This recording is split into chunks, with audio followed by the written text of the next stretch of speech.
That's good? How's it now? Can Yeah, everybody perfect. hear me Thank okay? Thank you. So we are now good to go. Is that correct? Okay. Okay. So welcome everybody. I just wish to call to order this regular meeting at council on February the 17th at 3:30 p.m. First off, council would like to acknowledge the Kluwithot First Nation on whose traditional territories the District of Ucluelet operates. A notice of video recording. Audience members and delegates are advised that this proceeding is being video recorded and broadcast on YouTube. There's a couple additions to the agenda. There's two of them, actually three in total. Does everybody have them? I'm looking for an approval of the agenda with these three late items. Yeah, there's 2 pages. There's late agenda 1. And then the second one is to do with the, there's a change in Lot 13 zoning. Okay. I'll move to approve the agenda. Second. Okay, all in favor? Opposed? Carried. Thank you. Looking for adoption of the minutes from February the 25th. Move adoption.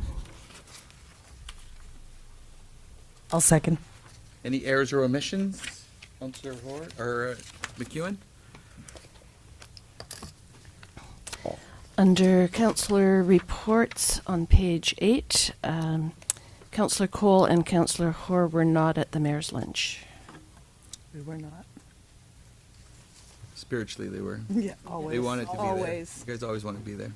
Thank you for that correction. Anything else? Okay. Okay, all in favor?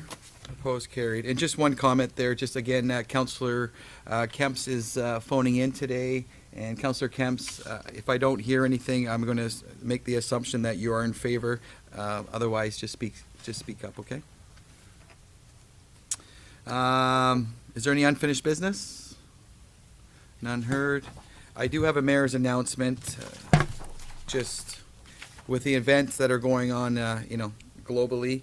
I just felt it would be timely to, the COVID-19 is clearly one of the greatest challenges, and it's all our responsibilities to keep our families and each other safe, including those most vulnerable in our community. As we are a tourist town, there has been some concerns about visitors coming to our area. It is important for us to take a calm and measured approach. The Prime Minister has implemented restrictions on international visitors, and in order to reduce further travel to Ucluelet, Tourism Ucluelet has suspended all paid marketing for the time being. The funds that would have been spent on these campaigns will be rolled into the recovery plan for marketing the community when the time is right to do so. The district has activated Emergency Operations Center, and our staff continue to monitor provincial and federal announcements. District staff will be providing community updates on Mondays and Friday afternoons, and additional notices as needed.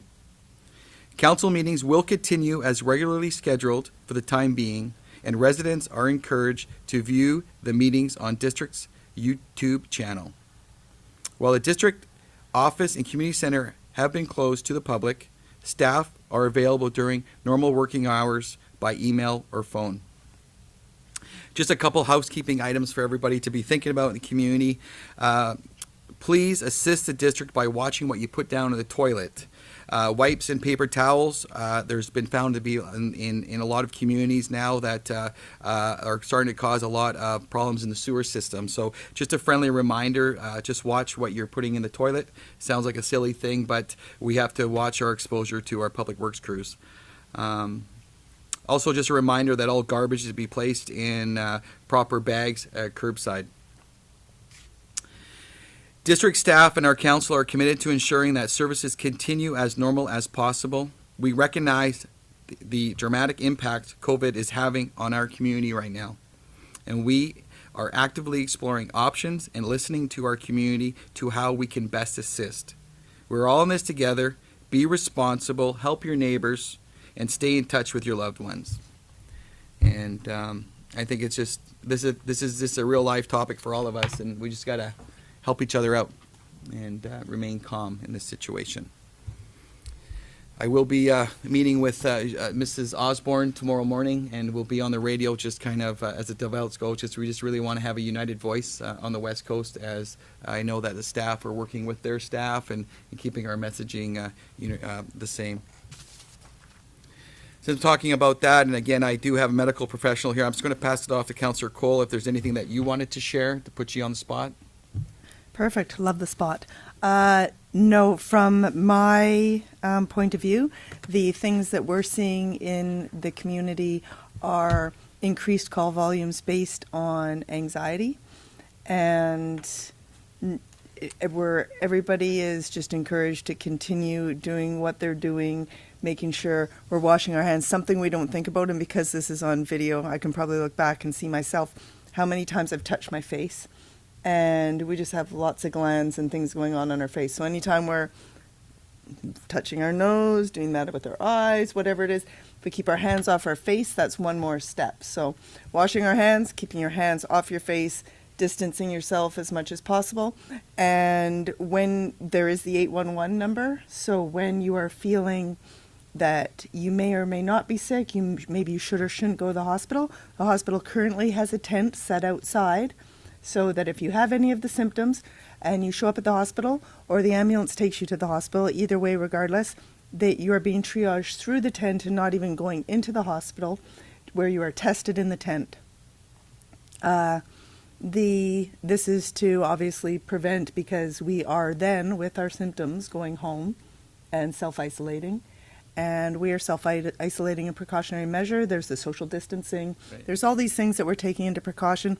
All of those are just what's coming through on my radar, just to encourage everybody to act with your own conscience and your own social responsibility. Nobody is telling you you have to close your shop. Nobody is telling you you have to.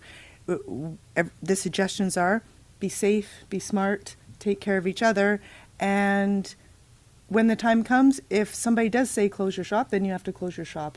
But right now, everybody's just doing their best to stay safe, and we know we're not stopping it.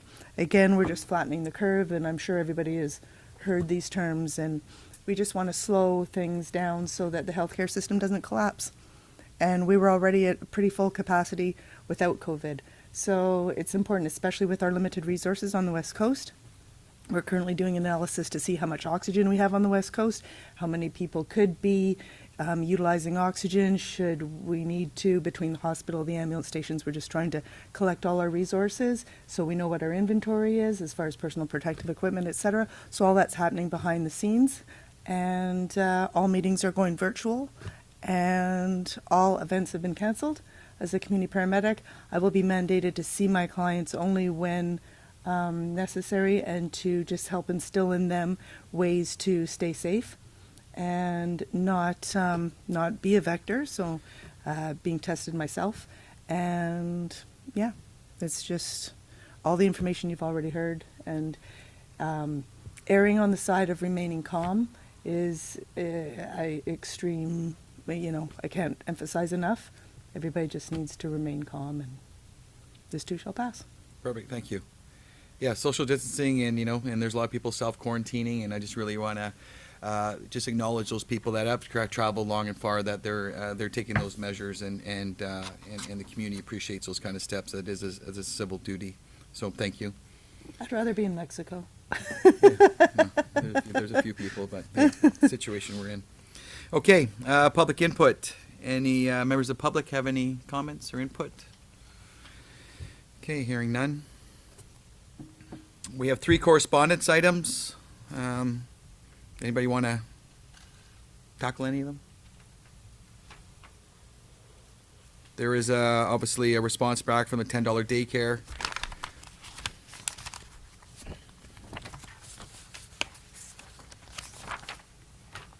It's always nice to have the acknowledgement when we send a letter and we get one back, so we'll just keep pushing that this $10 daycare is something that we'd love to see in the area.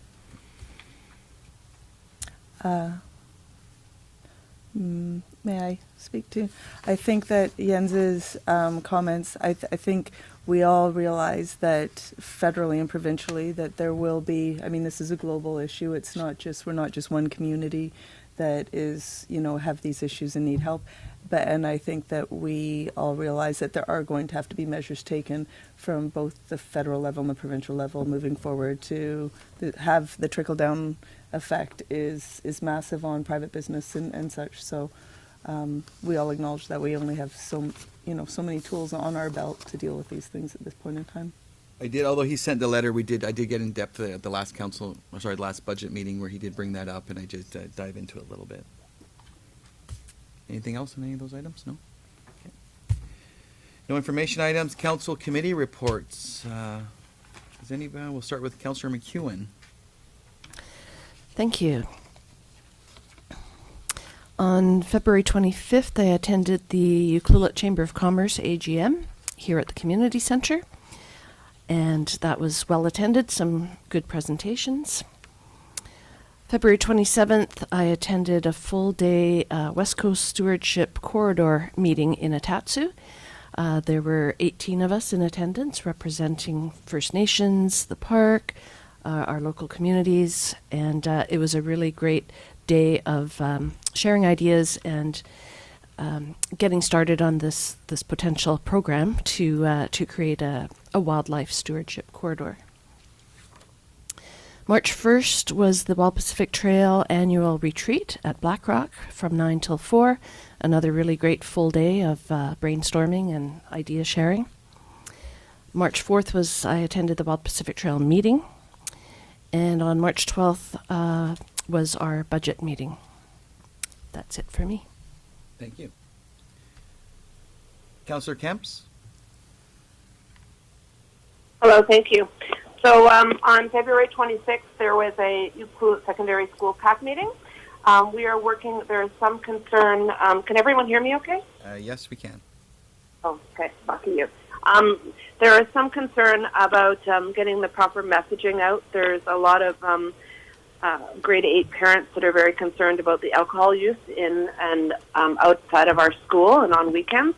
So we're working on some messaging to parents for that. On the 27th, the mayor and Mr. Boyson and I met with the Hartwood School, the boys, and that was really, there were some great questions that came out of that from the children. I think that's great to keep on doing that with our youth. On March 3rd, I attended the Tourism ATF, very well attended, and there were some great questions that came out of that. And March 7th to 10th, I went to Kelowna, and I was part of the British Columbia Economic Development Association conference. We were up for 2 awards there, one for our staff housing initiative and one for the Ucluelet Business and Expansion and Employee Retention program that we did. And we didn't win, but it was interesting, and one of the big thing was employee attraction and retention.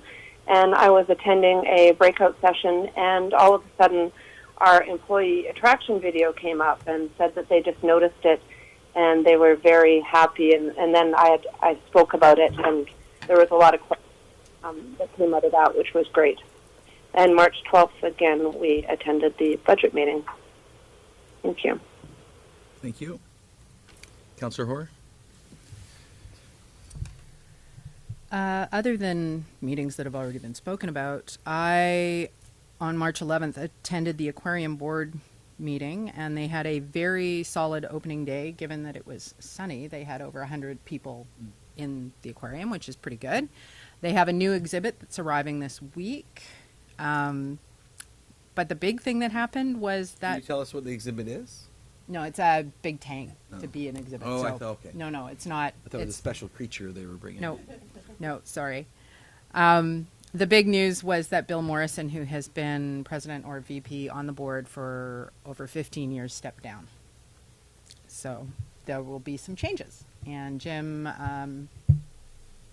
I've just blanked on his last name, is the new president. His name is not going to come to me. The other thing that I wanted to touch on is just to have it on record. The co-op is doing some procedures to help with the COVID-19 issue. So we are opening an hour earlier for seniors. Anybody who is 60 plus can come in between 8 and 9 a.m. because we sanitize the store overnight, so it is at its cleanest first thing in the morning. We are also, if you are self-isolating or you do not want to come in for whatever reason, you can email admin@uclueletcoop.ca, send them a list of your groceries, give them your contact information, and we will shop for you and we will deliver it. So just so you know, there are ways to not have to leave your house if you are feeling sick or are self-isolating or are elder and are one of the more potentially touched groups. So just wanted to pass that on. Thank you for that, and I just want to acknowledge the co-op is, doing some great things. You speak to Lori regularly. You work there, and you can just see that they're trying to take action, and it's great to see that. And just rest assured that, although that stocking levels appear to be low, that they're filling the shelves as fast as they can, and I think things are in a good shape there for them. I just want to encourage people, buy what you need. Yeah. Please don't hoard. Leave something for the other people. Yeah, no, Our it's a- supply lines are just fine. Yes. Thanks for that. Councillor Cole. Okay, when we last met here, there was the 100 Women Who Care, and there were 105 actually, so that was a fabulous event and so good, right? Awesome. And the high school, and Larry's thing, and I don't know if anybody's talked about that yet. On the 26th, I had an ACRD meeting, and their cannabis production bylaw, that's when it went through all its readings, which they had the open house about last month. So that was done then. The 27th, we had the West Coast Stewardship Corridor meeting. I had to leave early. I was on my way out of town. So I'm not exactly sure if anybody wants to add anything about how that wrapped up. It was, yeah. On the 3rd was Tofino Euclid AGM. I got called out before the end of that, but what a fabulous group. People are, yeah. It was my first experience with them. And on the 4th, there was West Coast Committee. So a couple of things away, chip debris for compost, and I know that we are not sure if we're up in the air now about how our cleanup day is going to go, but I know Mr. Boyson, we had talked about possibly having a opportunity to incorporate some chipping for yard waste at the same time during the cleanup. I know that lots has been on the go and we haven't, yeah. Anyways, that was something that we spent a lot of time talking about recycling and the composting that's going on. So I wouldn't mind if we delved into a little bit. Well, I guess we're going to talk about how that's going to go anyways.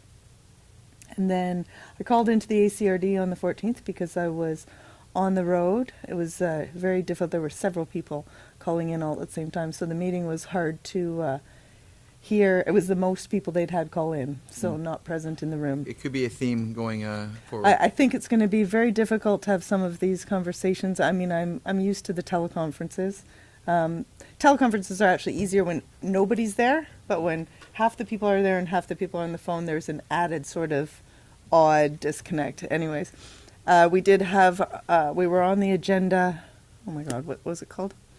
We were on the agenda and it passed for the Area C contribution from the ECRD for our, help me out, anyone? Yes. Land use Yes. demand study. Yeah, and so I had talked to Mr. Boyson prior to that, and although I think originally we would like to have had twice as much money, they agreed to that ask in the moment. So that's it. Quick question there. So did the conversation come up about the planning matters and us having a bit of a vote or a say in that? Was that in that meeting as well, or is that future dates? No, that wasn't as hard as it was to hear. The gist of what I got is that was okay, and that in talks previous, that there was going to be a lot more working together. So comfortable that moving forward, that if everybody sticks to what they've said about how they want to, how working together, we gain greater and, combine our efforts. So if everybody sticks to what they've said, it should be positive. Mr. Boyson, when regarding the spring cleanup, I know that your staff and parks are working, Bree, I believe, are working on a bit of a plan. When will we be able to see that and share that with council? Through the mayor, so we had a formulated plan that was that we're reassessing right now based on the current situation, but it was more of a focus on residents bringing materials to the UCC location. There was a lot of work put into it by our recreation staff for a combination of garage sales, sort of a clothes swap, a real sustainable and recycling sort of focus on things. We have to do a modified version of that now, so we'd like to be sending that around to council soon about what that modified version looks like. So that'll be coming in the next couple of days, and then we hope to get it out to the community very soon. It is a replacement for the spring cleanup, and so hopefully by the end of this week, I think later on in the week, we should be able to get that to you. Unfortunately, with what's going on, health-wise, it's a wonderful thing, document that Bree and the Perks have put together. And but unfortunately, if we can't have large gatherings and mix and mingle, I believe the current model wouldn't work. Yeah, through the mayor. So it might be just more of a simple drop off to allow for some replacement this year. The hope it was going to be something much more robust, I think, but we're not going to be able to do that with be able to be in a space with a large group of people. So bins could be laid out, and that could primarily be for recycling materials and drop off of things that normally people take to the curb. So we're going to try to set up the best we can with what we've got. So can I add to that in that I totally agree and concur with that it has to be that way. So this idea of yard waste, because it's this time of year and this is when the pruning and yard cleanup would naturally happen anyways. If we're going to have days like this, and if we're going to have people self-isolating in their own yard with extra, I'm just speaking about what my next couple of weeks are going to look like. We have time. We may have time right now to be doing some of that yard stuff that maybe last year didn't get done, and so now maybe to make up for the fact of how grandiose we thought we could do it when we could be in more close proximity, if we could add that element of a bin that then gets chipped for the composting program, because from people's yard waste that they could bring in and drop off, and low contact, and it might encourage people to use some of their time and be productive in their yard, and the town will look better and things will be utilized for is about as good as it could be. That's an interesting comment. I think maybe we'll just leave that with Mr. Boyson to work with a couple Sure. options. I could just add a follow-up comment, is that it was wood waste and yard waste is the bins that were planned. And we did work with Sunbird to be able to set that up initially as a plan. And so that's right now tentatively scheduled for April 25th, Earth Week. So we're just, that messaging could go out with that when we start to promote that event. It's a time for maybe that to happen, and we'll have the drop-off ready on the 25th. Yeah, good comments. Because I noticed at my house the wheelbarrows are already full, so it's okay. And myself, obviously attending a lot of those. I just really want to. One of the things that I was quite happy with, Mr. Boyson and I went over to our neighboring community, Kluwathot, Atatsu, and we were successful in getting a support letter for our water grant, which was a big thing for us, and something that that I was quite happy as well, acknowledging the fact that we were given a Kluwathot flag. For me, that's a big deal. So, unfortunately, it's when time allows us to maybe actually have a more of a celebration of public of that'll be something that'll be coming in the works, and I'm like I said, I'm quite pleased and honored that they were able to give us that, and I know that we all support the fact of the traditional territories and having that before us. Outside of that, obviously many meetings, but that was probably the highlight in between everything else going on, and that's all I have to report right now. Okay, we have a few reports. 13.1, 5-year financial plan 2019 to 2023 bylaw variance report, Q4.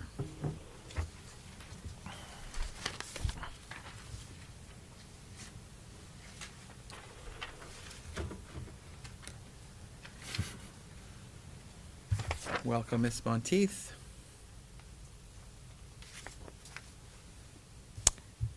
Hello, through the mayor. There's not a whole lot to report on this other than what's there. These are the draft actuals for the year 2019 that are going to the auditors this week. I'm not really seeing any red flags. It actually turned out pretty good. We're having the audit is going to be a little bit different next week. They're no longer coming to do a site visit. Because there's probably going to be nowhere for them to eat while they're here. So we're going to do it. We're going to do it remotely, and we're going to see how that goes. But we're ready to start that. So not a whole lot to report unless you have any questions. Are there any questions on the report? Yeah. Councillor McEwen? Thank you. Just looking at some of the ones that are like way over or under budget. So in the revenue section, it says federal provincial in place of taxes is 54.43% of the budget, and just wondering what that is. So those are the federal properties. Some of them got reassessed. So last year's budget was 73,000, but we only actually collected just under 40. BC Assessment reassessed some of those properties, and that's what we were able to collect on those. Should I keep going? Yeah, go for it. Okay, and then down under expenses, there is garbage and recycling was 277.39% of what over the budget, and I'm assuming that was the spring cleanup day from last year. Yes, through the mayor, that's exactly what that was. It totaled approximately $25,000. Wow, that's incredible. Yeah. Good thing we're changing it up. Well, it's one of the goals. And then the cemetery also was budgeted 88.55 and only came in at 24.23. That's correct. And I think throughout the year there's been a lot of discussions on what type of work we need to do at the cemetery, which is why we had some further discussion at the last budget meeting. We don't want to just throw money at it without actually having a plan. I think we have some plans to perhaps bring the water line across the road onto the property. So I think that's what we're going to do there. You can help me out, Mr. Boyson, if you like. So, through the mayor, so council allocated some money for the 2020 budget as well, like as a distinct project as well. So this was operating budget, and so we didn't spend all of it, but it's I think a plan needs to be put in place and some more proper infrastructure put in there. So the upper area of the cemetery needs to be addressed, and then plus we're allocating some more parks resources to actually make sure that we're using that operating budget. Great, thank you. And then my last one was water operations. Budgeted 743,000 and spent 341,000. Well, yeah, that's a good thing.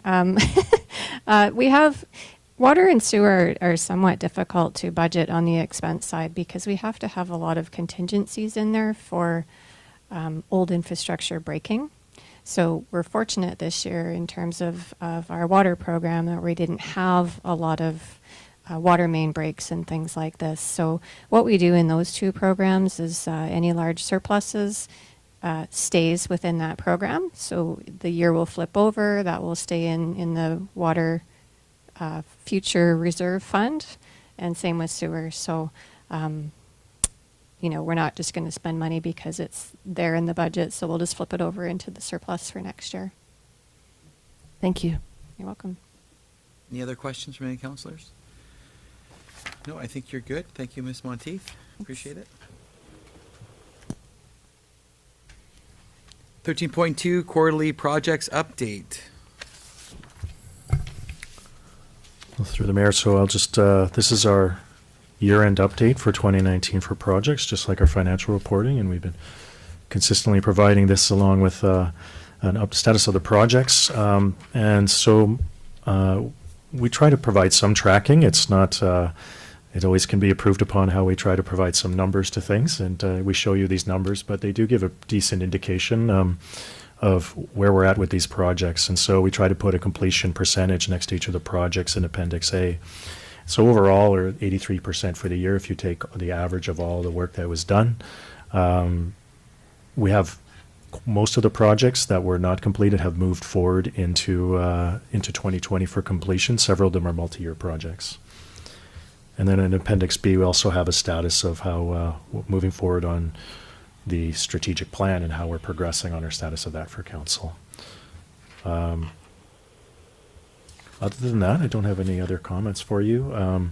These projects have been, I'm just very impressed with our staff being able to move them forward and keep them moving. I think we've getting a better rate. I would say 83% is what we've done in the previous years before that. So I think our staff has really made a strong effort to make sure we get these things done. These are the priority projects for council each year. And so I'd like to thank staff for making sure they can move these forward. And our next set of projects have been discussed by council, and we have a plan forward for 2020. So you'll see a Q1 report for these coming up in months from now. Happy to answer any questions that you have. I just have one comment. I think, I love the report, and I don't know if the last quarter report that we'd asked for, we have the estimated budget, you have the percentage completed, but there was no actual column. Didn't we? That would be nice to see that going forward. Was that, am I going off memory? I thought we'd asked. I think you might be, we said when we were starting to look at budget numbers in the initial budget, if we could see more of the, Anyways, I don't know if this takes in, if there's any much labor there for you, Miss Monteith there, but it's not a showstopper here. I know I like seeing this, and it's a page full of information. It's just under budget where we end up. I guess the highlight for me is number 11 there with the Bay Street lift station, that pathway. For some reason, it says 480, but for some reason I thought there was a $500,000 price tag on that one. I Yeah. was wondering if that was accurate. So it was slightly over in the final bidding process. So we had 11 bidders, and so the actual price was just over for $500,000. So, but yeah, we're happy to add that to No, the just 2020 reports. We'll those make that as a changes part there. of the reports moving forward. No, it'd be perfect. Thank you. Yep. Any other questions regarding that? Oh, Councillor. I just love this report, and thank you so much for coordinating all this information. And I'm just wondering on the Appendix B if there could be another little column like we did in Appendix A that has the funding source, or potential funding source, I guess. Some of them already, 3 are already on the Appendix A, referring back to it, which has the funding source, but the other ones don't necessarily. Just wondering if that's a possibility. Yes, definitely is. It's this list of actions, some of them are definitely some big picture actions, so it might be a little more vague when we put those dollar values, but we can try to do the best we can. Perfect. Councillor Cole? because I'm going to be like a mad chihuahua with a little milk bone. The OCP, the last 10%, Mr. Craig, is there a chance that because of our new way of evolving through these workdays and what's happening globally and the COVID, does that mean you could be locked up in a room fed for that last 10%? For different reasons, though. Anytime soon, right?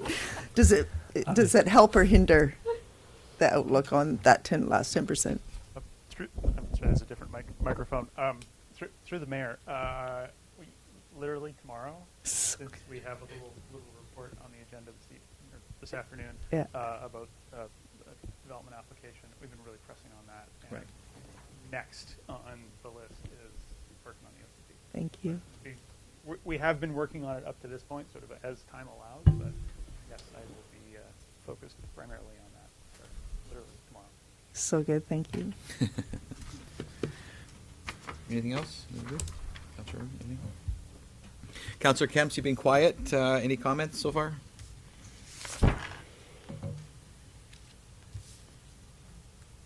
Okay. Oh, there she is. You're good? Yeah. Okay, thank you.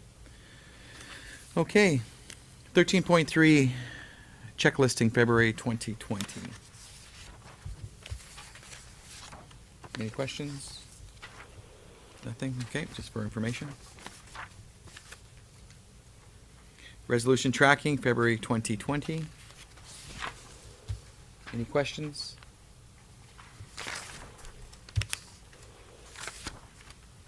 Okay, hearing none. Thank you for that. We do have a 13.5 in your late items, which is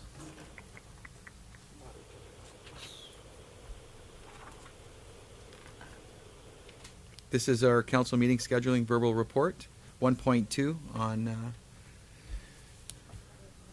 on agenda number 1. To make it confusing there. Do you have that? Okay. Okay. This is an opportunity for council to discuss how they would like to proceed with council meetings given concerns associated with social distancing and the size of this room. Mhm. In order for council to cancel council meetings, they need to pass a resolution to do so. Or the other option is if more than half of the council members cannot attend council meetings, they can give instruction to the corporate officer to cancel the meeting. So there's just an opportunity for you all to consider how you'd like to approach this moving forward. No resolution is required at this point, and we can make solutions as we go. In the event that we do cancel council meetings, regular council meetings, of course, special council meetings can be scheduled to make very important decisions, or just to convene and provide information. Any questions? There's probably going to be a couple, or at least a couple of comments. Councillor McEwen? Personally, I'm happy to continue meeting here, but we may wish to not allow the public into this room. Did you want to speak about the public part of that? So, council meetings are open to the public. That's the open meeting rule, generally. Of course, we can encourage social distancing and remind members of the public that these meetings are available to watch on YouTube, and encourage members of the public to send in correspondence to address it that way. I have not seen many other jurisdictions closing the meetings to the public. I have seen other jurisdictions encouraging public members to write in instead and to watch online. And I've seen one other jurisdiction not close, but very much encourage strongly not to attend. But it would undermine some of the process. Councillor Cole? So I think if we put in perspective, let's face it, nobody really comes anyways. That's right. I think we still do encourage people to, because we have this year made the option to see it live streamed or to view it later or to give input ahead of time, that to be responsible and act accordingly. And if it keeps one or two people that are the only one or two people that come at home, then I think that is a success. I think that maybe to keep staff safe, they should be allowed, again, to make their own choice to whether they feel comfortable in a closed room, and perhaps just be available on the phone should we have questions, like be available on the phone during that time period, if they so choose to. I feel like that is a responsible thing to do, to let them make what they're comfortable with, safe workplace. But if they choose to be here as staff, then I think that would be their choice. That would be what I would choose for. I would think that, like Councillor Kemps has done today, if any of us are feeling under the weather and we are self-isolating because of that, I mean, I know we're all staying at home and hunkering down and keeping quiet to ourselves anyways, but on top of that, best we can, right? Best we can. But if there's, any signs or symptoms, or just not feeling well where you'd be more prone to catch something, so it's not that you would be the vector, but that you might be more prone to catch something from me and I don't even know I'm the vector, then you're more vulnerable, then stay at home as long as we have our numbers. Now, I don't know how that equates to because things are changing so rapidly, we may be told what we're going to be doing or not doing in the future. Let's face it, it could only be 3 days and we'll be told, yeah, everything is locked tight and whatever. But if we are still left to our own devices and it turns out that there's not enough of us last minute, what does that mean to the public, and how soon do we have to give them notification if we are doing a teleconference? And would we still do a teleconference meeting? Could we still do a teleconference meeting? Or do we cancel it completely, like you said, and reschedule a special one? What is the time frame? What are we responsible for notification? So, as you know, quorum is 3. In terms of electronic participation, the way that our bylaw is drafted, our procedure bylaw is drafted at this point, is it's a maximum of 2 council members. And if, for example, Mayor Noel was sick, he could not chair, and was attending by phone, he could not chair the meeting. So those are some things to take into consideration. In the event of cancellation, my understanding of our bylaw, and I'd have to go back and review, is we would give notification as soon as we could.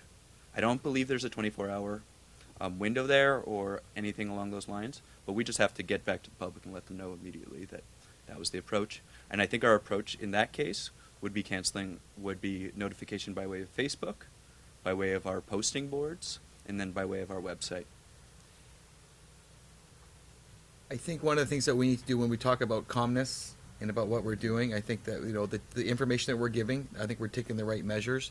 You know, speaking with staff and Mr. Boyson, there could be a possibility that instead of doing a meeting twice a month, we may go to once a month, depending on the workload that's going on, because again, there's a lot of different distractions going on, and we did feel that there's some important matters that are coming before us that we need to push forward, and you know, we do need to do the business of the community, and I think it's something that we're all in the same community, and we all have the same pulse. We're all talking to Mr. Boyson, so I think we can collectively make the right decision. Next meeting's supposed to be in 2 weeks. You know, if that does seem to escalate and things change, we'll just navigate through that. It was just really important for Mr. Rotenberg to give us options, what it looks like, knowing that right now in the bylaw, only 2 people could phone in. That's a reality, and you know, it is being broadcast to the group, and you know, we've got all the doors open, and happens to be a sunny day today. So, is there anything that you need out of us other than just putting that conversation on the table? I just wanted council to have the opportunity to discuss the matter. Okay. Councillor Kemps, do you have any comments?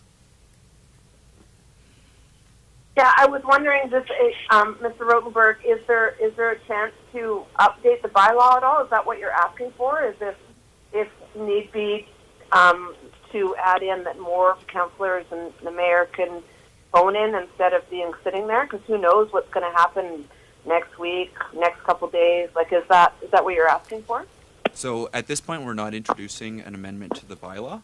That would take at least 2 meetings. As well, there's notice provisions in between, so there are some timing issues there. Likewise, we hope that there may be some sort of leniency coming from the provincial government in terms of process and in terms of interesting and unique options moving forward to allow the district to continue on with business, but also to keep people safe. Right, and you know, at the end of the day, we do have to make decisions, and Yeah, may I chime in a bit? There is the same conversation was happening because it's that time of year with year-end and AGMs and societies and so forth. So there was that conversation already this morning brought to the table through BC Chamber and with people asking about what the policy is against or for delaying the AGMs. So there is some, the government is being very lenient about that, and there'll be more information coming about that soon as well. and I think that it's just putting it on the table here. We'll all do what's right, and we'll just. Is there anything else you want to say? Yeah, just as long as Jennifer, Councillor Hoare is going to probably say that she feels the same as us or not, but I think that things in the next 2 weeks are going to have evolved so much more that really this might even be a moot point, other than we want to meet if we can and we want to do the right thing for everybody. Yeah. Yeah. And, yeah, and- No, I do concur. I think we should try to meet. We should try to get the business done of the district if we can, but doing it safely.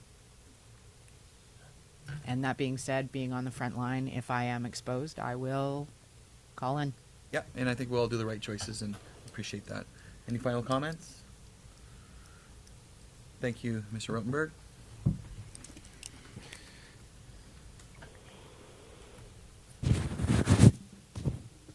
Okay, this is an important one. 14.1, Lot 13, zoning bylaw amendment. Welcome, Mr. Gregg.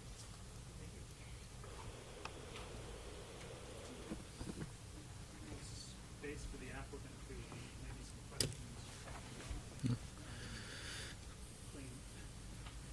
Can you hear me okay? There's just.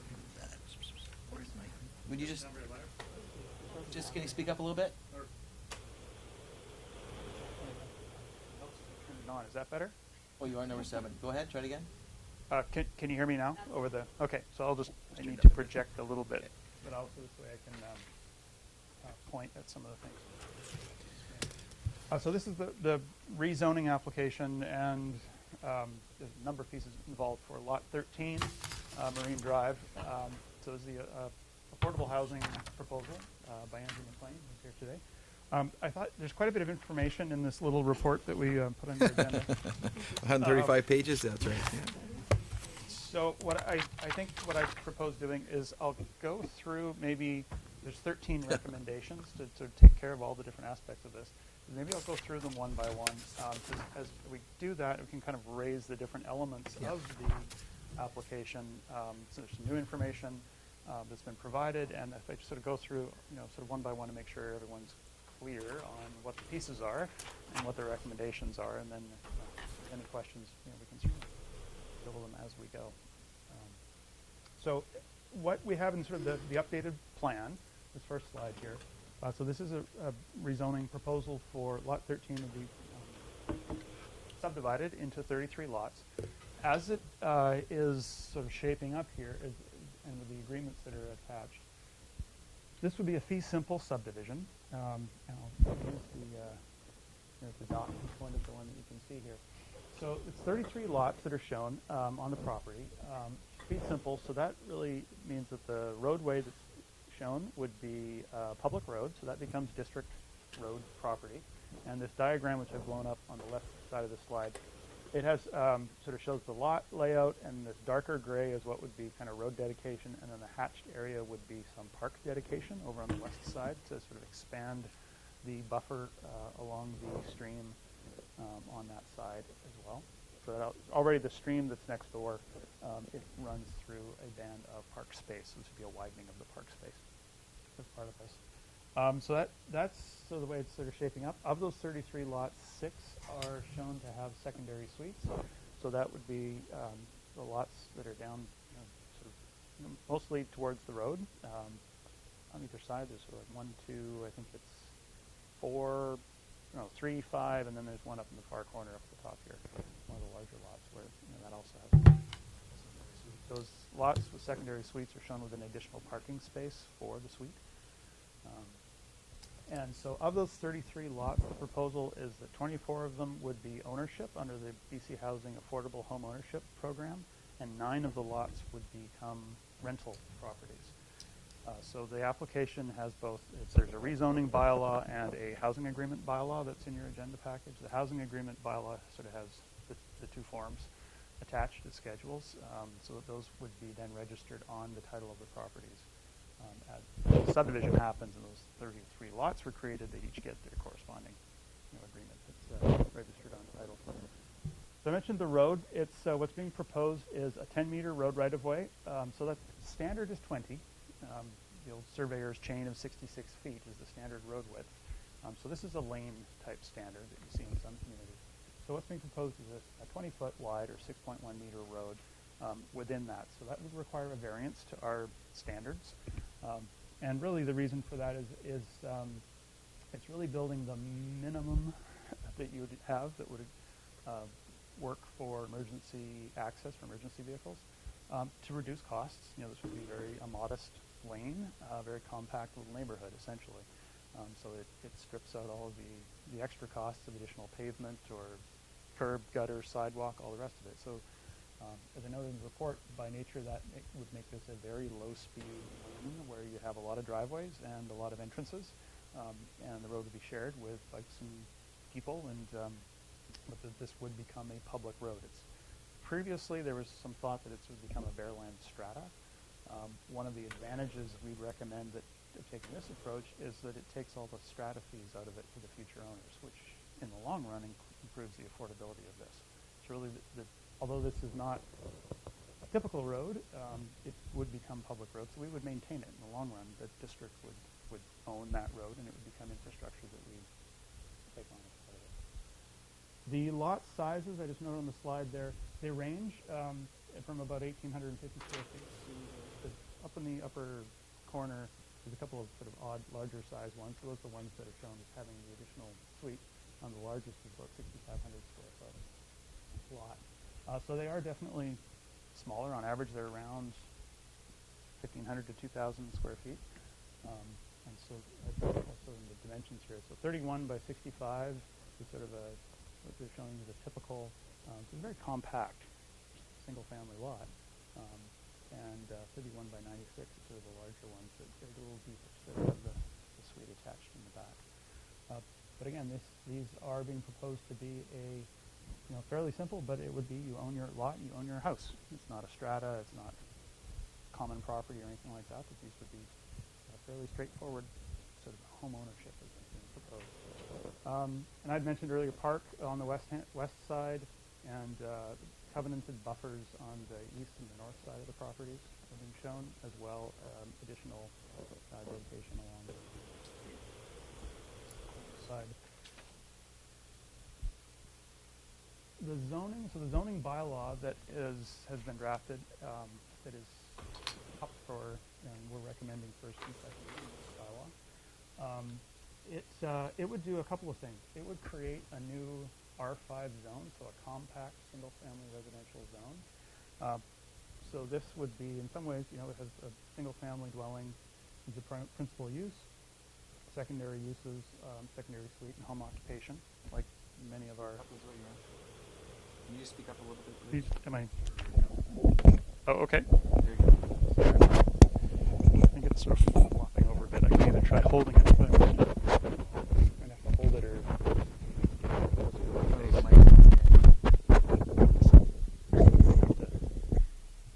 Is that going to work? Can you hear me now? Okay. I'll remember to project a little better, or try to.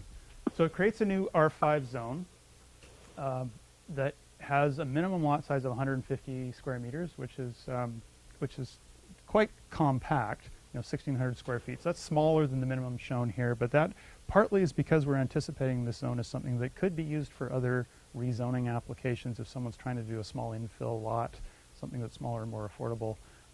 We really sort of gave some thought, okay, what's the realistic smallest size? So although, like on the past slide, these lots that are being proposed for lot 13 have a 31-foot frontage, the zoning has a minimum of 25 feet or 7.5 meters.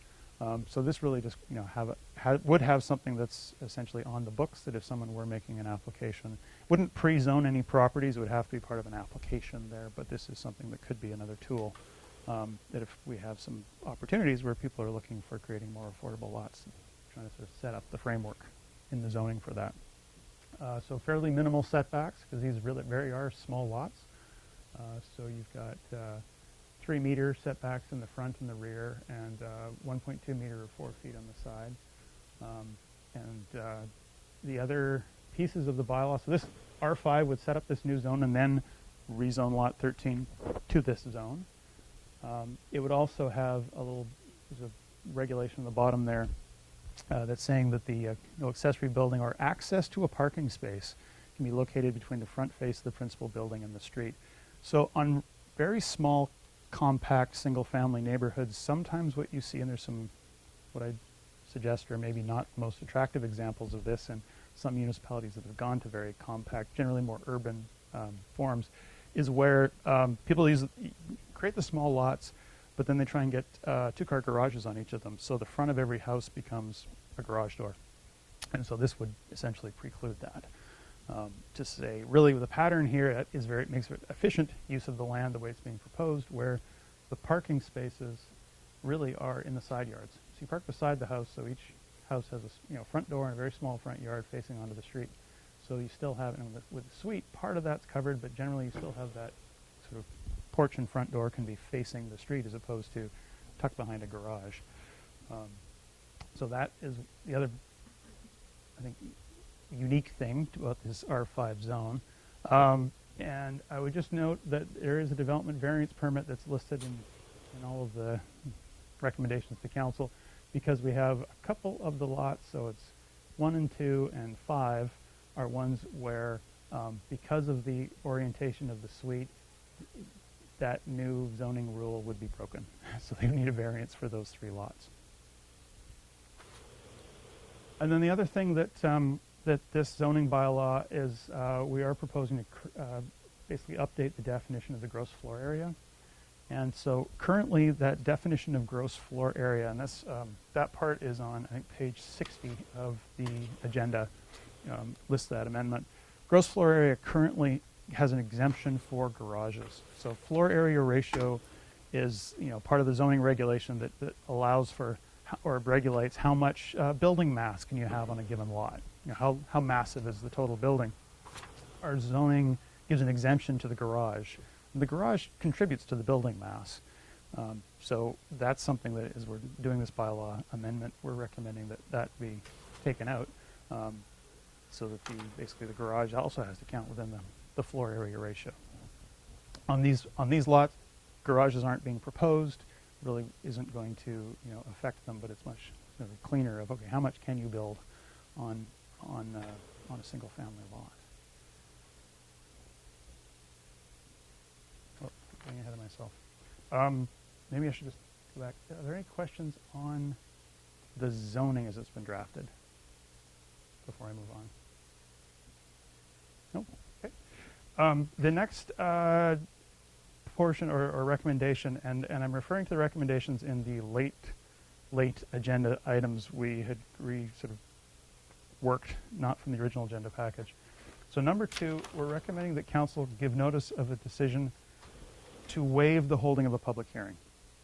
And that is because of concerns around a public hearing is going to be attracting an assembly of many people in a small space. In this case, it's kind of exceptional circumstances. That is something that council has the ability to choose to not hold a public hearing on a zoning bylaw or a zoning amendment bylaw. Often that's more of a case of where you have a zoning amendment, which is really a housekeeping item that has very little or no effect on the ground, if you will.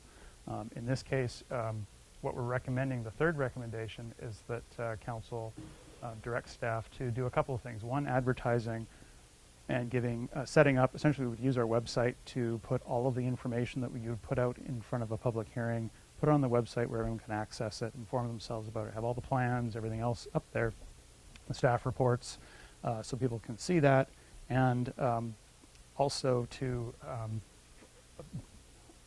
advertise for public to provide written comments to council before council makes a decision on the zoning bylaw. So if we waive, or council chooses to waive the public hearing, council also has to give notice of waiving that public hearing, which is the same notification period as we would do for holding a public hearing. But essentially that notice, what we would do is craft it so that it says we're not holding a public hearing, but you can go inform yourself on this website, and here's the way that you can write in your comments, so that council does hear community feedback before deciding what to do with the bylaw going further. And Mr. Rotenberg, I don't know if there's anything I missed or you wanted to maybe mention or add in that sort of context around the procedural decisions. There's, the one thing we have had some discussion and input on. There's some risk anytime you waive a public hearing or do anything that's a lot of the ordinary. There may be a risk of someone challenging the bylaw, because when a zoning bylaw is challenged, it's usually done on procedural grounds. That the safest thing to do would be simply, if council gives first and second reading to the zoning bylaw, to then just hold off and wait for holding a public hearing until it's safe to do so. But that may be months, who knows? And the applicant certainly has a timeline that is, we would wish to see it happen more quickly. We're advised that the risk may be very low, but there is some risk if you do something different like that by like waiving a public hearing and instead taking written. It's just a quick question, regarding, with this, and I know that some communities, when the cannabis conversation was hot and heavy, that there was, instead of having your traditional public hearing, it was still, information was given to the public with only taking written submissions. Now, is that to you? So we sought some advice on that. Council, you can't hold a public hearing by written submission only. That's why what you can do is just waive holding a public hearing. So advertising that you have information available and you're seeking people's input on it, that is not a public hearing, it's just you're informing yourself of it. It's a different thing. What was done, we believe, with the cannabis, it wasn't on a bylaw around the cannabis retail, it was on a licensing. Oh, question. gotcha, okay. So they were taking written submissions on the liquor license, the cannabis retail license. They did that with a different process. Essentially, the advice was if you're holding a hearing, you have to literally hold a hearing and let people be heard, walk in the door and speak to you. That we sought advice on whether that could be done by telephone or by call-in or website or something like that. And I think that this is exceptional circumstances, and the legislation just doesn't anticipate that kind of thing. No, and again, it's a timely matter that needs to be. We've been talking about this for a long time. Go ahead, Councillor Cole. Is it possible, so if we made an announcement in the right places with the right time frame saying that we're not going to hold a public hearing, the reason why we're not holding a public hearing is extenuating circumstances with the global COVID, blah, blah, blah, whatever, and we want to be able to provide you with the same information, with all the information so you can formulate thoughts, questions, concerns, and really encourage people to give us that input by X date, and that it is we're having a virtual public hearing, even though if it's not written that way in bylaws and we can't really do that, but to word it in a way so people know that this is not how we want to do things moving forward in the future, that we are actually being really responsible right now, yada, yada, yada, and we still want the same input. That's kind of the direction through the mayor, that if council chooses, we recommend that is an option here. That there may still be a risk that someone could challenge the Oh, for sure. bylaw down the road saying, I don't like the bylaw, I disagree with it, I don't think that process was fair, and they choose to challenge it.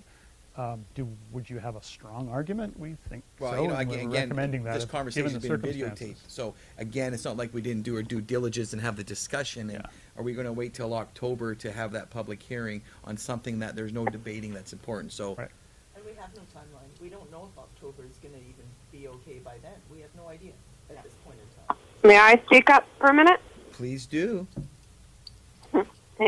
Hey, is there a way? I know, and I appreciate the recommendation. I totally understand. But is there a way that we could, and you guys could tell me if we could have something like this outside at a park, just to be able to do our social distancing? Because I just believe that there is a lot of people that aren't online, and that still, we have to look at our demographics as well and who comes to these public meetings to be able to do that. That's through the mayor, if I may. still That would gathering. be a choice that council could consider. One of the things that council might want to consider is that if you were holding a public hearing now, would somebody also say, I was afraid to attend and so I wasn't heard because I was afraid of being there part of a crowd. And so yes, we thought about what creative approaches we could take so that, But to council could still hear from the public. Essentially, it's the advice, I guess, what we're recommending is that council consider waiving the public hearing and instead use every tool we have, whether it's online or if people, as part of the advertising, we can just say, certainly give people, a timeline and a place to be sending in their written comments. If it's not by email, then they can certainly, send it in or slip it under the door at the municipal hall. That's the intent, is to get that input. Yeah, I think unfortunately, I think, Councillor Kemps, just to put something, maybe a thought for you, is that if I totally agree that some of our citizens are more elderly citizens who aren't tapped in online, going to be looking at a webinar or a link to a website with the information, the slideshows, etc. asking them to gather even in an outdoor setting, they're going to be the ones that come out. So they're going to be the ones getting together and vulnerable. So I think, yes, they would be the people who would come out to get the information, but they're also the people who are getting together who shouldn't be. Yeah, no, you're right. I agree with you. It's just if there's a way to, and I know, Mr. Gregg, that you will do this, but if there's a way of like paper copies instead of, you know what I mean? Like, how do we get to those people? Well, the reality is, whether those people in the past had been coming to the public hearings, as you know, you've all been here for a little while now, and it's usually the same group of people coming to this public hearing. So I'm pretty comfortable with the staff recommendations, the direction that you guys are going right now. And through the mayor, I think we just need to think through how, like, paper copies, normally we'd make them available in places like the library and the UCC and the municipal hall, all of which are closed to public now. So we'll try and find ways to make it available any way we can. But I think that online is probably going to be It's going to be the safest method for people to go without any kind of risk of But if we can exposure. find a way to distribute paper copies to those who wish it, we could look into that. Mr. Boyson? And I think if you get to the third reading after you've had that feedback, and if council's not comfortable, Yeah, that's fair and enough. also from what you've been hearing in the community as well, because there's those conversations that you have as well. If you feel like it's not representing things, you do have that decision to be able to make that. So you have the opportunity to feel whether or not you're comfortable with the level of feedback you've received represents what Yeah, you you're think right. is out There's a there. lot. There's a bunch more hoops here to do. So that's a fair point too. So.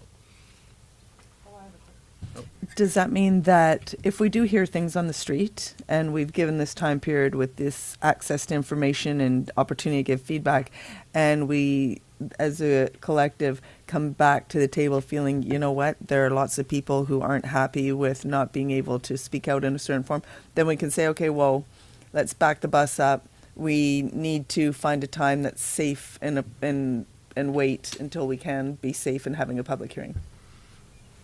So I could answer that. If council's not comfortable, then staff can provide other options. I think that's a possibility. already tried it. Including a public hearing. Absolutely, yeah, depending on the scenario. Like if council's not comfortable, there can be, it doesn't mean it stops everything. There's a timeline we're working with here as That's right, and we gotta be to mindful of assist that. the applicant, but at the same time, trying to work with the world we're in right now. I think it'll be up to council. I guess the main thing is that you do have control at that third reading to There decide are what you're exit comfortable with. points if they're feeling that. Okay. So I think we beat that one up. So you can keep going.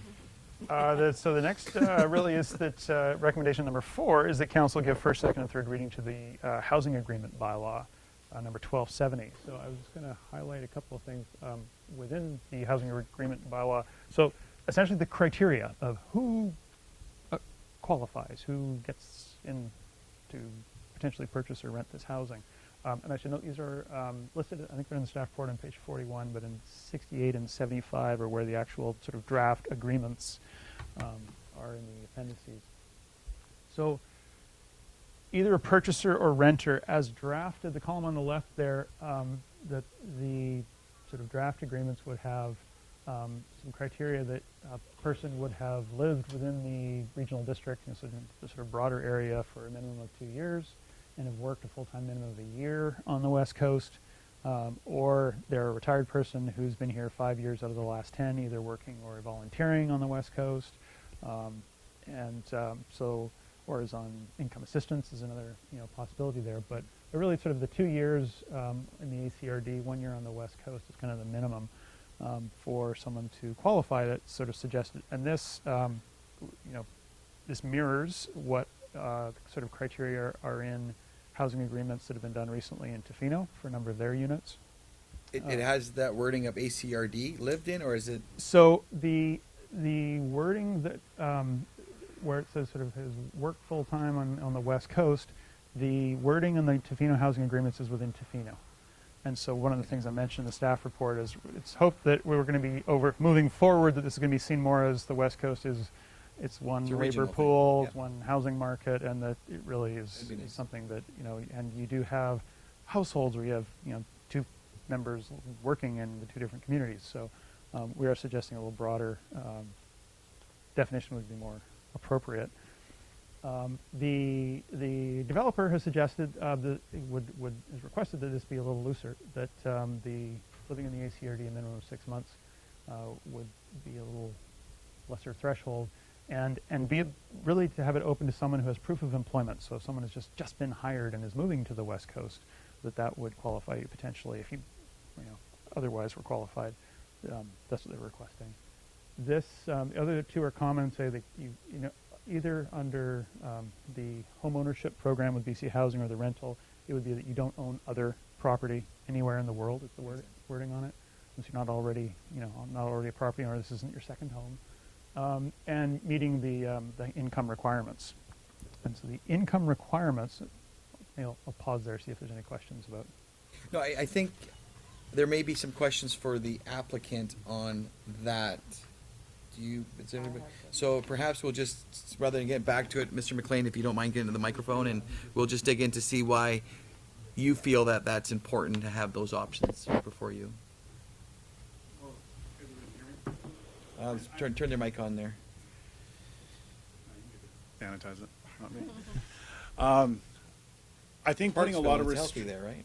One of my issues with a couple of these things is just the amount of restrictions put on who can buy and who can rent. When I think the restriction for me is West Coast, residents. And I think to find someone who's lived in the ACRD for 24 months, has worked a minimum of 1 year, great. If it was a full rental project of 33 rental units, not a problem. I'll sign anything. They could live here for 5 years because I assume that's the need. 24 purchases, I would like the requirements just to be a little bit more lenient. Maybe someone has just moved here to work, at the BlackRock, can afford to purchase someone, and I didn't like the 24-month, having to have lived here for 24 months.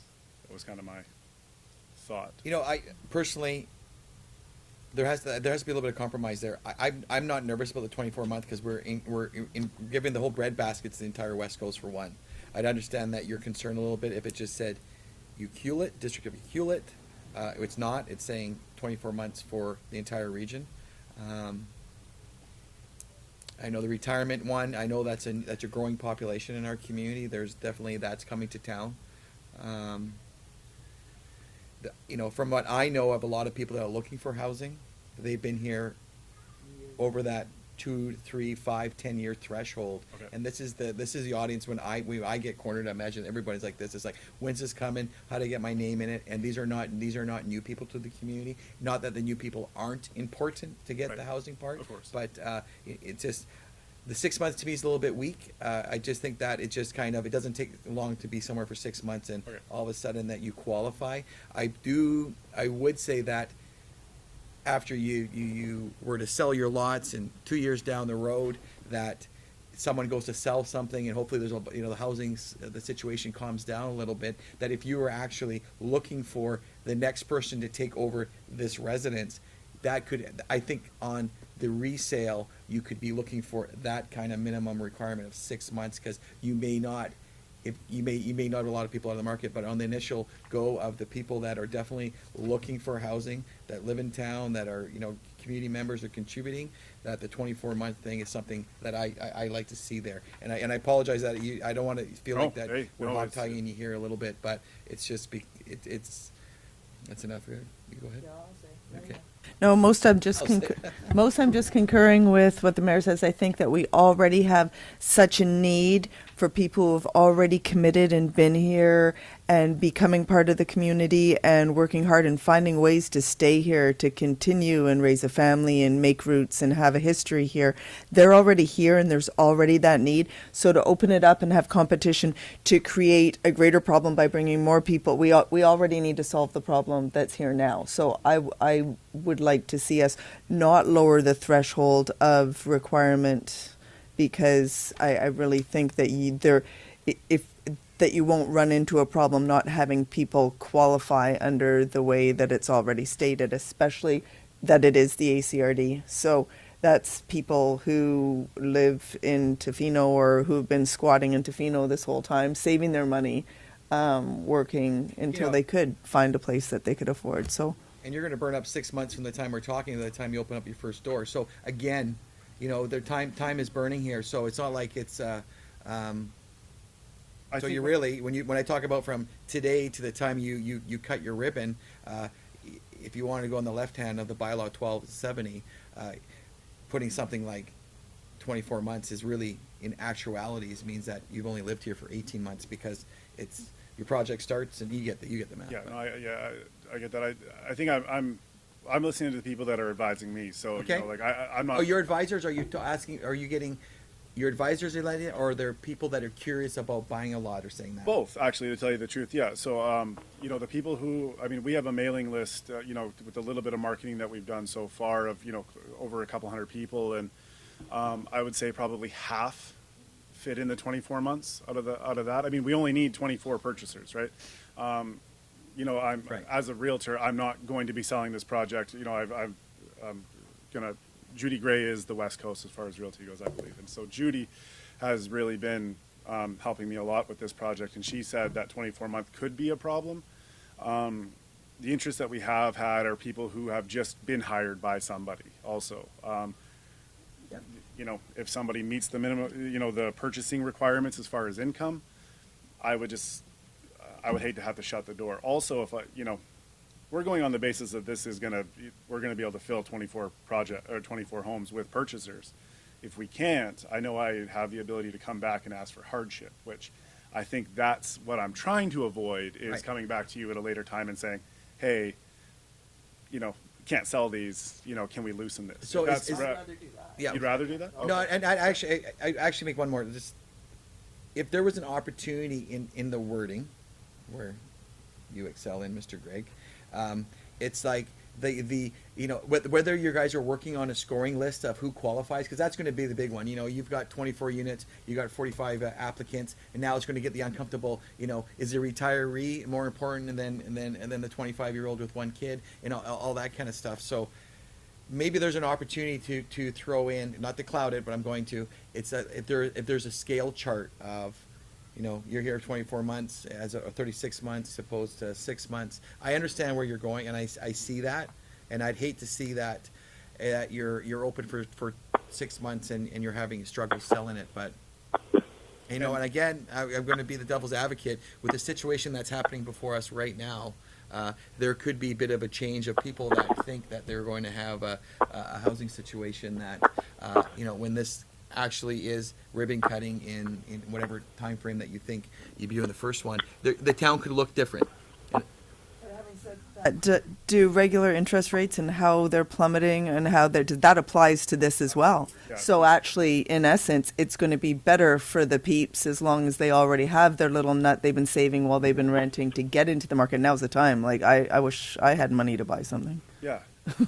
Well, we can work that out later. But yeah, and I think, and I'll refer to Bruce on this one. If this can be written in such a way that if marketed for X amount of time to people who have lived here for X amount of time, it has not sold, can we then go down the list of people who then could qualify maybe as per my ask, say 6 Yeah. months? Can we Yeah, can we do that though, Bruce? Through the mayor, we had some initial drafting that had that sort of you know, concentric rings of affordability or Right. criteria, and so if it was quite complex, the agreement I think is complex enough, and we had some discussion with, you know, our legal advice on, you know, on this draft, and really where we landed was there is that provision for relief if they're finding that, okay, these aren't selling for whatever reason, and so we want to sort of back off or throttle back the criteria somewhat. That, yes, would mean applying to council, but it's not like it's a bylaw adoption or rezoning. This is or not a something big like winded that. process. It's a here's a letter, here's what's Yeah. happening, come and appear before council and have that conversation. So we felt that as it's drafted, it would have these criteria, but it does have that clause that speaks to hardship, and so that is in there. If council wished to change it, then we'd be looking for a motion to that, and how you want it changed, because that then, you know, affects as we go forward with the bylaws. Mhm. is there currently a matrix that you would use? Say, because there are only 24 units, what if you have 48 people apply? Then are the people who've lived here the longest, like who gets it at that point? Is there a matrix that already says the people who've, how do you decide? As of right now, we'd be working on a first come first served basis on the people that would. Well, I mean, if this is passed, they would have to be first come first served that qualify within this matrix. But Okay, sorry, just because you said that. Yeah. Then who's in the room when there's sitting at the table going, okay, I've got 45 applicants, you're going through it. Who is the authority that's actually going, okay, these three are the ones we want? Because there could be, I'm not saying there's any games playing, but just trying to keep it neutral, transparent, and open how the process looks about these applicants. Sorry, I think I could just add to that in that, so because there's no matrix and it's first come, first serve, by saying, no, we want the 24-month human who's lived in the ACRD and we want them to have been working here for a year, we want to stick to that. And that is kind of imposing a bit of a matrix on you because now you are sort of putting the other ones aside. But if we put a time frame on it, and that was when the hardship thing would kick in, that if you still have availability, then we go to the secondary pool of people who just moved here and just got a job. So really, we're just giving the people who are already here the first dibs by sticking with the way things are and changing the wording so that we can at least accommodate the peeps who are already here. Is that correct? I got a little lost, but it's just the peeps I got lost to the peeps. Sorry, the peeps. So if we could leave it at the 24 months in a year, Yep. and say that if by X period of time you haven't sold all these units, but you have people with this other criteria, that would be like the hardship clause. Then go ahead and go to them because that would be taking that into consideration. It can be worded that way now, is what you're saying.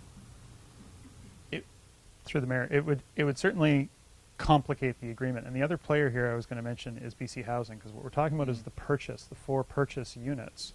So that's where this housing agreement is on title, and BC Housing has a role in qualifying the buyers. They have to meet income level requirements. They're thankfully taking on that job of qualifying. Okay, yes, your income, your assets, you deserve one of these units according to their program, and the individual has to go get a mortgage lined up and all the rest of it and have their down payment. But so this criteria would apply.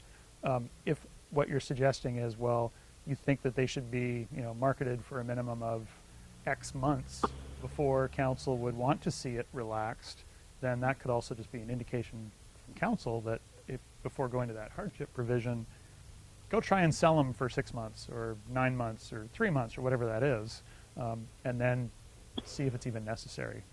What we were trying to do is, we'll think through all these potential possibilities. It made for a very large and complicated agreement, which we're not sure that's even necessary. And for both the potential purchasers who need to understand the details of what they're getting into with this, and for BC Housing and the district and everybody else, the advice was, let's keep this a little more streamlined. If it gets to that point, then there's that hardship provision to come and seek relief. And so council might just want to think, well, is it 3 months or 6 months? What's a reasonable effort before, you'd be comfortable with sort of backing off those criteria if these are the right criteria. Sorry, can I add to that? Sorry. Yeah, go ahead.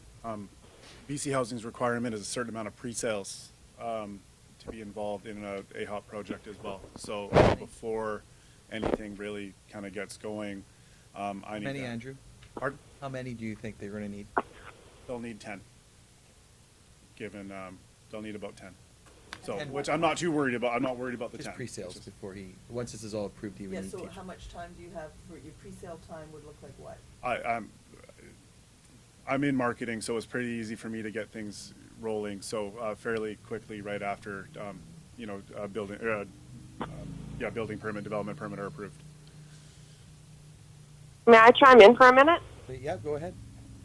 And to the mayor, to Andrew, if your pre-sales don't go as planned, so the 10, or is there a way through BC Housing, and I don't know if I know the answer to this, but is there a way to revert some of them back into the rental pool as opposed to ownership at that time? Yes, that's correct. So it would just be coming back to you guys and changing the agreement from going to 24 AHOPs, affordable Right. home ownership, to, say, a 50-50 mix of Right. 16 and Right. 17. And then, yeah, not a Yeah. problem. Then it's, as a rental, then they would basically look at it as a rental project, and that would be, that would happen quicker. You know what, Andrew? Looking at the housing agreement and the definitions and so forth, I don't think, I honestly, because we're looking at the region and not just Ucluelet, not just Tofino, I don't have an issue with the 24 and the 1 year. And I would agree with Councillor Kemp. I think we're all agreeing with that. And oh, you made a funny face. You're not happy about that? No, I would just, I would ask then at this point, what, probably a question I would ask you. Changing the 24 AHOP to 20?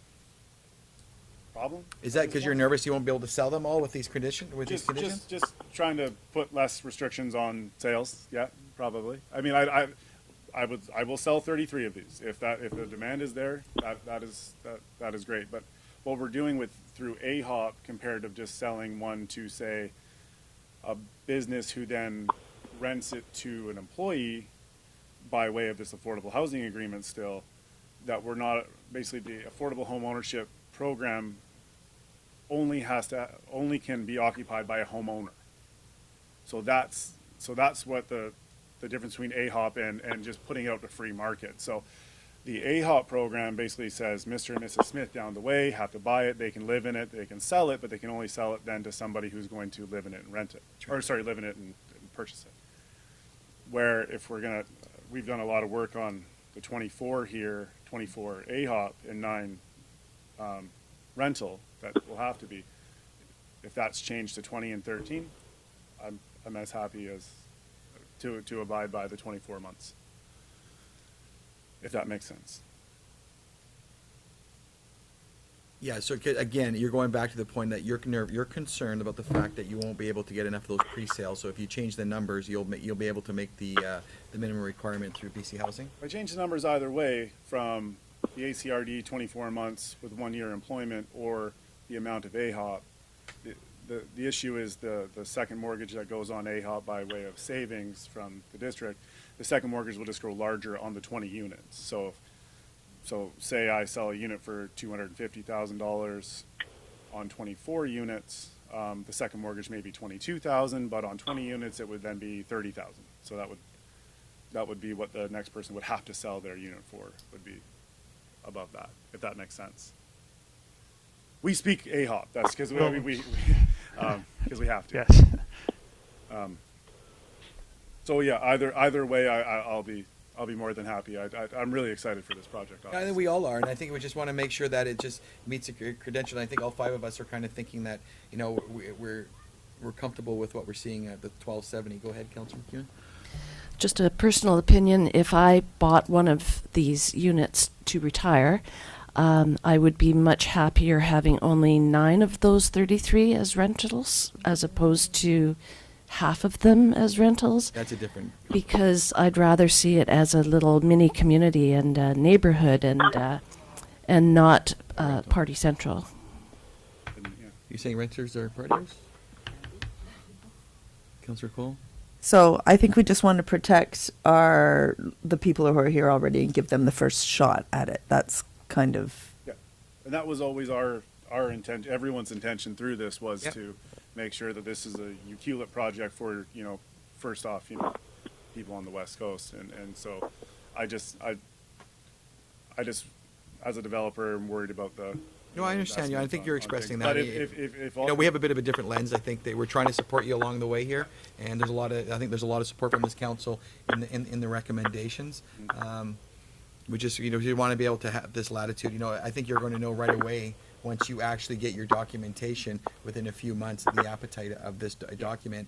And I think you're hearing from us. There's not an election here in 6 months, and so I think that if there's something that you need in order to change, in order to go, look, something's going sideways on me here, that you can come before us working with the planning staff to change something. Go, you know what? I don't want to bet you, but I want to say that, look, if, we're here to support you, and we want to make sure that the guidelines are fitting what we feel is important. And right now, I think you're hearing from all of us that minimum 24 month residing in the ACRD, which we've all said it, that is increased your, this is right from here, from Ahousaht to Makoa, and that's the region here that we're reaching out to. Okay.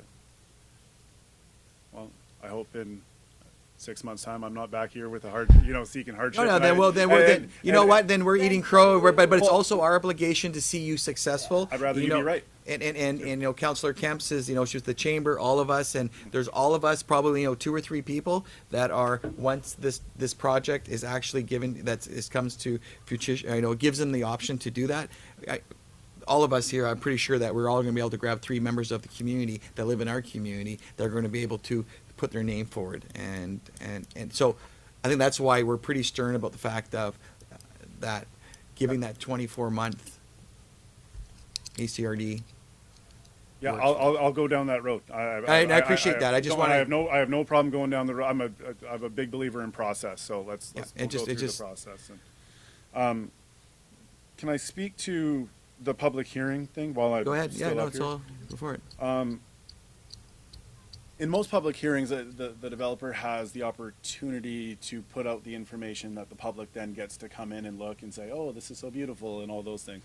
I would just like to be, if this is going to go online, I would still like to be given the opportunity to have the information that I provide to go out. If that, I don't think that anyone here or the planning department wants to take on the advertising of this project. Oh, yeah.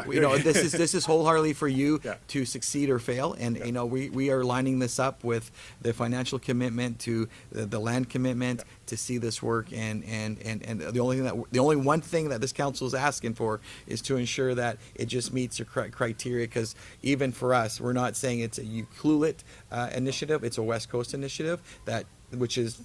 We could have easily have done that. We don't want to do that. So, no, and I appreciate that, Andrew. It's that you guys live and work and everything Yeah. here all the time. So I'll go on. and I appreciate that. We're not bringing course. you down a street here that's going to be. Yeah. No. Besides that, everything, mostly everything that was written was good by me. What else is there that you maybe struggle with? The This is the only- time to do it. There's Yeah, nobody okay, here. yeah, well, yeah, There's well, nobody I'm- watching. My worry is the income levels as per rental on. What page you on? Go to the next slide. I'm on the next slide. There you go. Yeah, so my worry, so basically through the plan that we do have 6 one-bedrooms being offered. Those are going to be in the units with suites. Didn't make a lot of sense to have a 1-bedroom unit on its own single-family lot, now that we went to single-family. So we've gone the route of suites. The 2-bedroom rental, I just worry that there's going to be 2 people working together that want to rent that make over that amount. I was just hopeful that B would then, it would just be A and B and 1 bedrooms at this, and I don't. if that makes sense. No, So- just say one more time there. You lost me there on the A and B part. So, the agreement, the rental agreement that will be registered on title will allow someone making $35,000 or less to qualify to rent one of these 1-bedroom suites. Okay. B, basically 2 occupants, That have a full gross combined income of 45,000. or under can qualify. But what I see a lot of is 2 people both working will make between that 62 to 45,000. So that would be my ask, is that It wouldn't be fair for them then to, what you're saying is then they kind of get through. exactly, because there's there's 2 rental units that are going to be 3 bedrooms, and 1 that will be a 2-bed, and 7 that'll be a 2-bedroom. Because we're wholeheartedly talking about the rental units right now. Exactly. Yeah, this is just the rental unit stuff. So the rental amount's fine. That's Okay. that works within.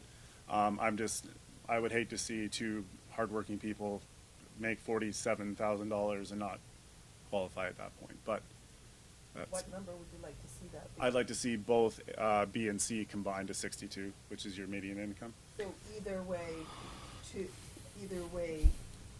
people's combined income could sorry. Either way, the 2 or 3 bedroom would qualify for 2 people under 62,000. Just make B and C together.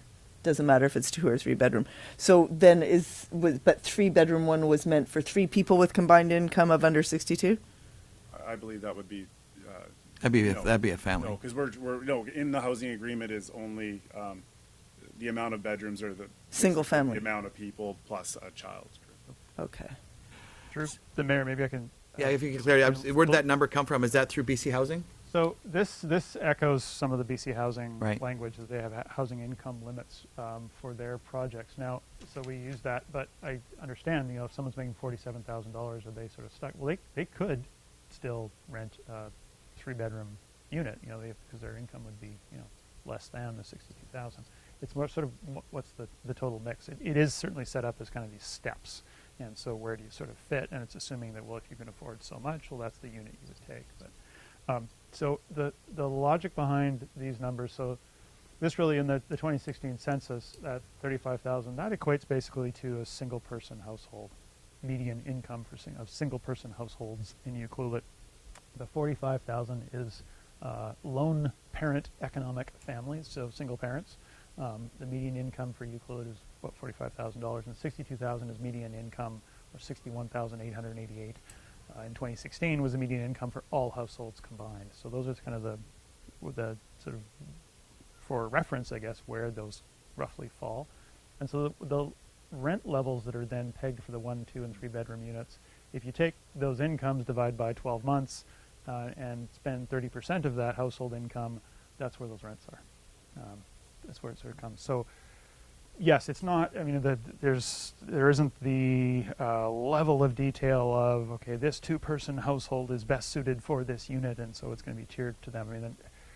Again, if it was found that what who were coming forward to rent these was solely, couple households, and that there was an issue with, the categories were too crude, and so a whole pool of people weren't being housed, and you had empty units.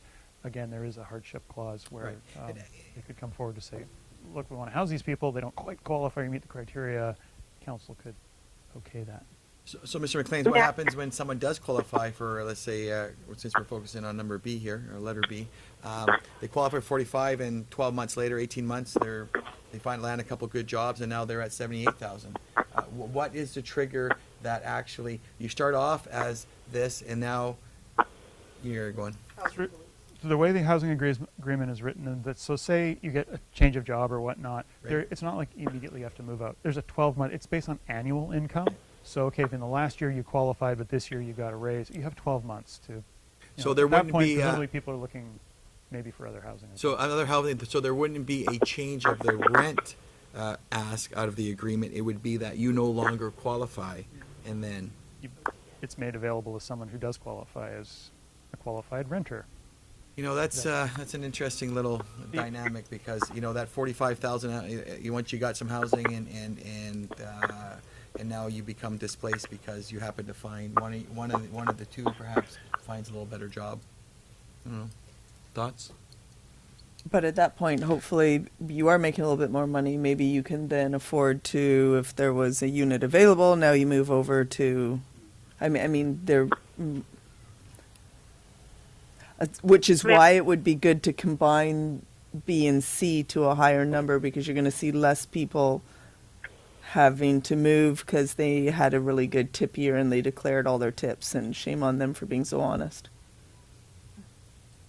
Through the mayor, the flip side of that is you may find that there's more people housed at the 62,000. You may find incomes with lesser income are not finding housing through this program because they're going to people who are making more money. So, it's sort of a spectrum. Yeah, you're right. And That's the a fair theory that comment. we have a mix, and likely, you find people are finding it.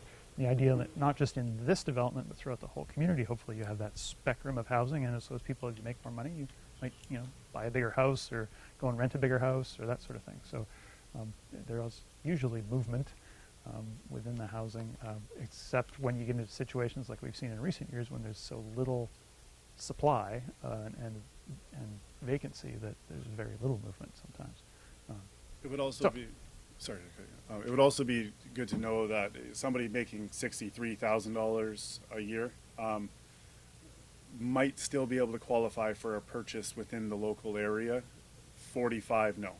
Like that's just as far as the mortgage goes. 62 is still tight here, but there are some product out here that they still would be able to qualify for, given interest rates are dropping and stress test is changing.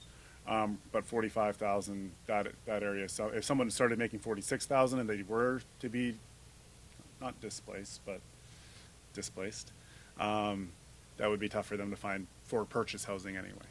So that's why I just like to see that number be the same 62%.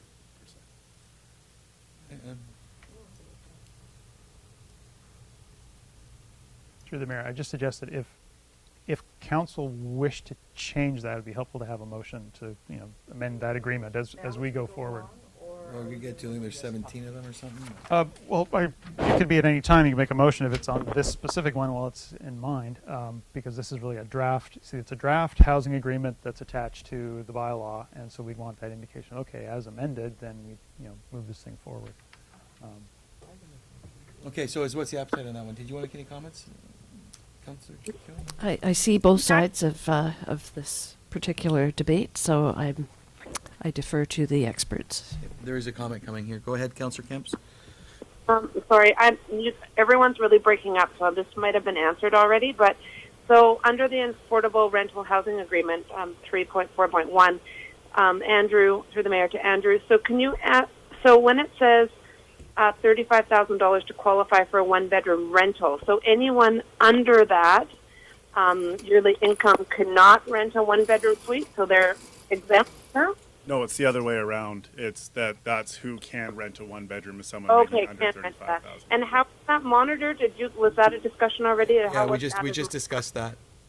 Oh, sorry, I'm really breaking up. No, it's fine. Just want to rest you assured that there is a system in place to evaluate on the annual basis.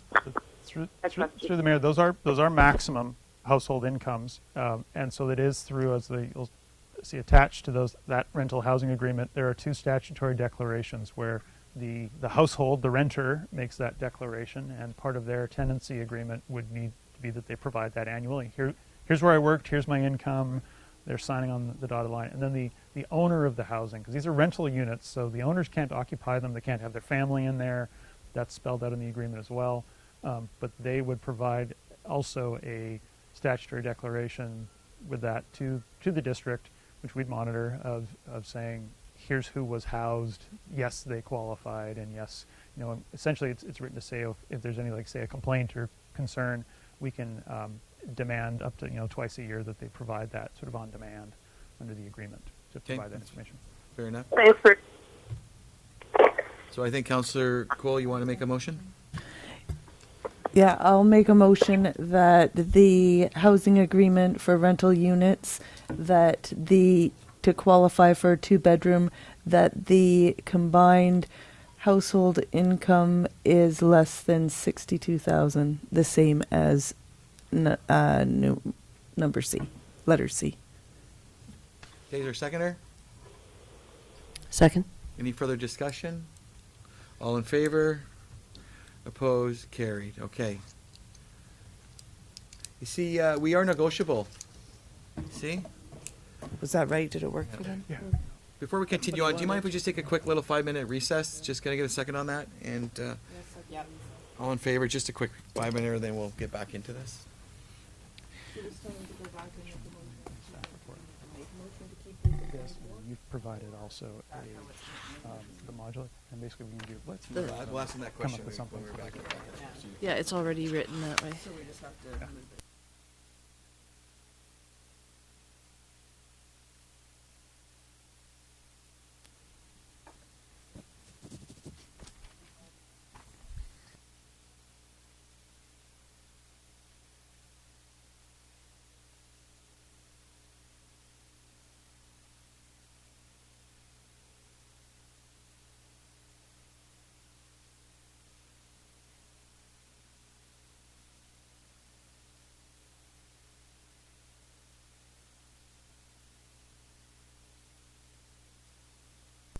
You let me know, Nicole, when you can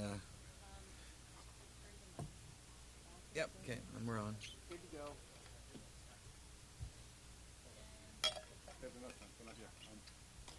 Okay, welcome back. We'll get this back to, I think Angie, you probably can stand there. We probably got a few more questions there. You're just, and we're moving right along. So we've got the motion on the B. So was there any other things in the document that was the question that you would like to discuss? No, I think one thing that, thinking about the purchases and whatnot, I think moving forward, what I would probably like to see is 22 purchases by way of AHOP and then 11 rentals. Those 11 rentals, mind you, though, can still be purchased by somebody in the community. They can only rent to people who qualify under this. So let's say, a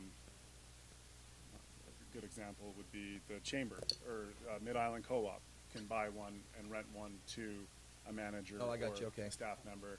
They still have to qualify under the 24-month living here and 1 year. See, you're even with this, so that's perfect. It's awesome. See, you're ready. It's already ingrained in you. You already know the. You already know the. It's a thing.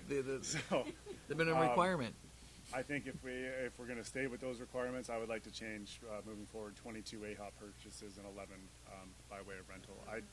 Those rentals will still be to members of the community. Same thing. So even though if it is, you get a partier next door, chances are you know them because they've been here for 24 months and have worked here for 1 year. You use it twice in one sentence. Also. Yeah. Councillor Cole. So can we say then that 20, you said 20, you want to do what? Sorry, we're 22. bartering now. We're going back and forth with numbers. So 22 and 11. Will those 11, so say a business wants to buy one and rent it under the same restrictions, can that won't be one of the rental ones though? That will take away from one of the bought ones initially? No, So that's not- anything that's with not- the intention to rent will come out of the rental numbers and the rest will be left for people who are buying and dwelling. Correct. So the affordable home ownership program through BC Housing only allows people who are residing in the home to purchase. So Mid-Island Co-op could not buy one through AHOP and then rent it to somebody. So that's why I would like the mix to be 22 and exactly. Yeah, my thought. I personally do like the 24/9 myself, but You do?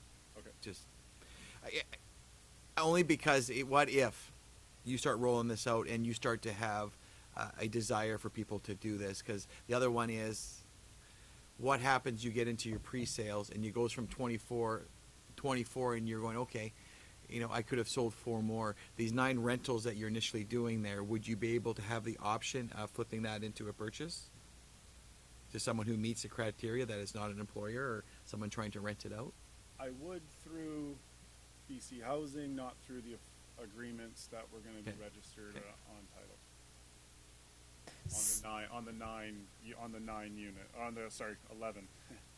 So I think actually when we think about it, think of how many people actually even aren't going to be buying anyways and we still need long-term rentals. So I actually think the rentals ones are not going to have a problem scooped up because our chambermaids and dishwashers are not making large incomes and they will qualify and that's a decent rate. So I'll put that out. So everybody's comfortable with the 2211?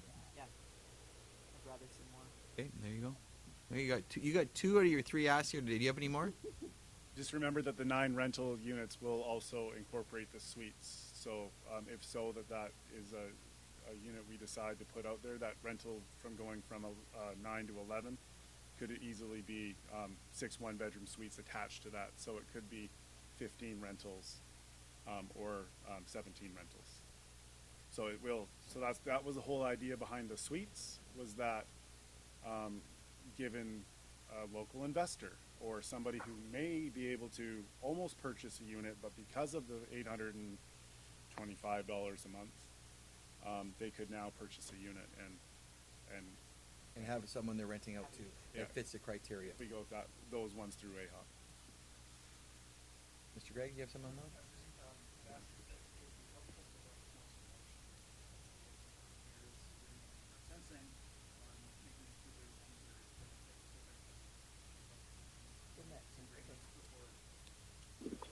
You want to do that one, Councillor Hoare?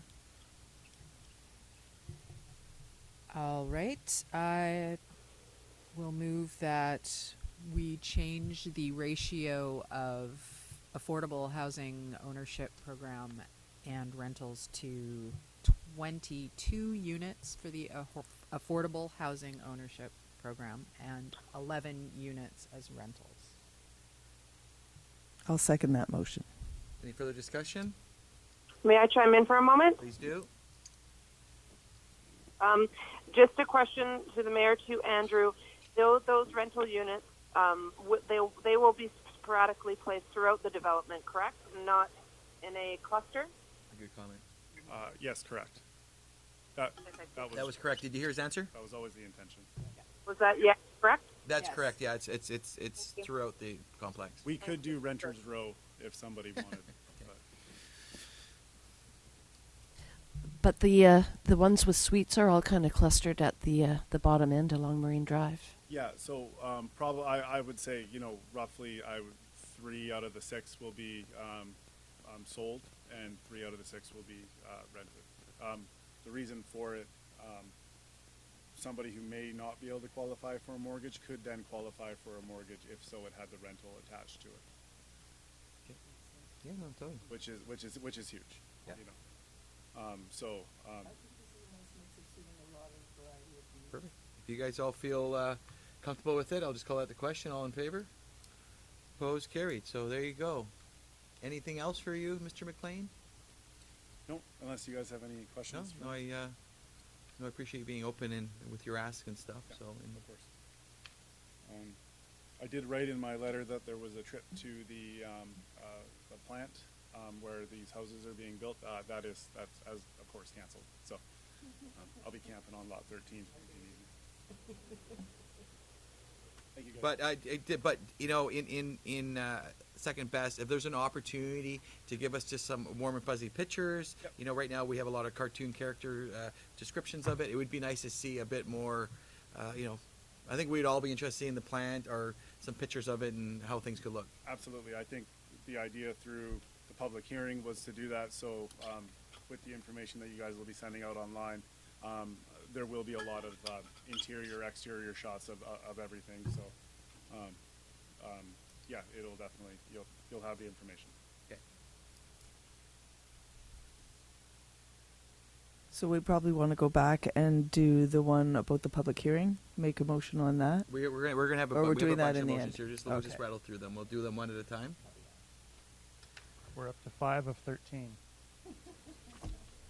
Yeah. I So think these will go a little faster. yeah, no, I think we've got to the meat there. So So, if it's council's will, I could move forward with discussing number 5, which is a council indication on a development variance permit. There's 2 aspects that would need to be varied. The one I mentioned earlier was, and it's shown on page 51 of the agenda package, is what's being proposed is a narrower road cross section. So the road that would be constructed and dedicated, that would be in a 10-meter right-of-way, and would have a narrower lane, paved width.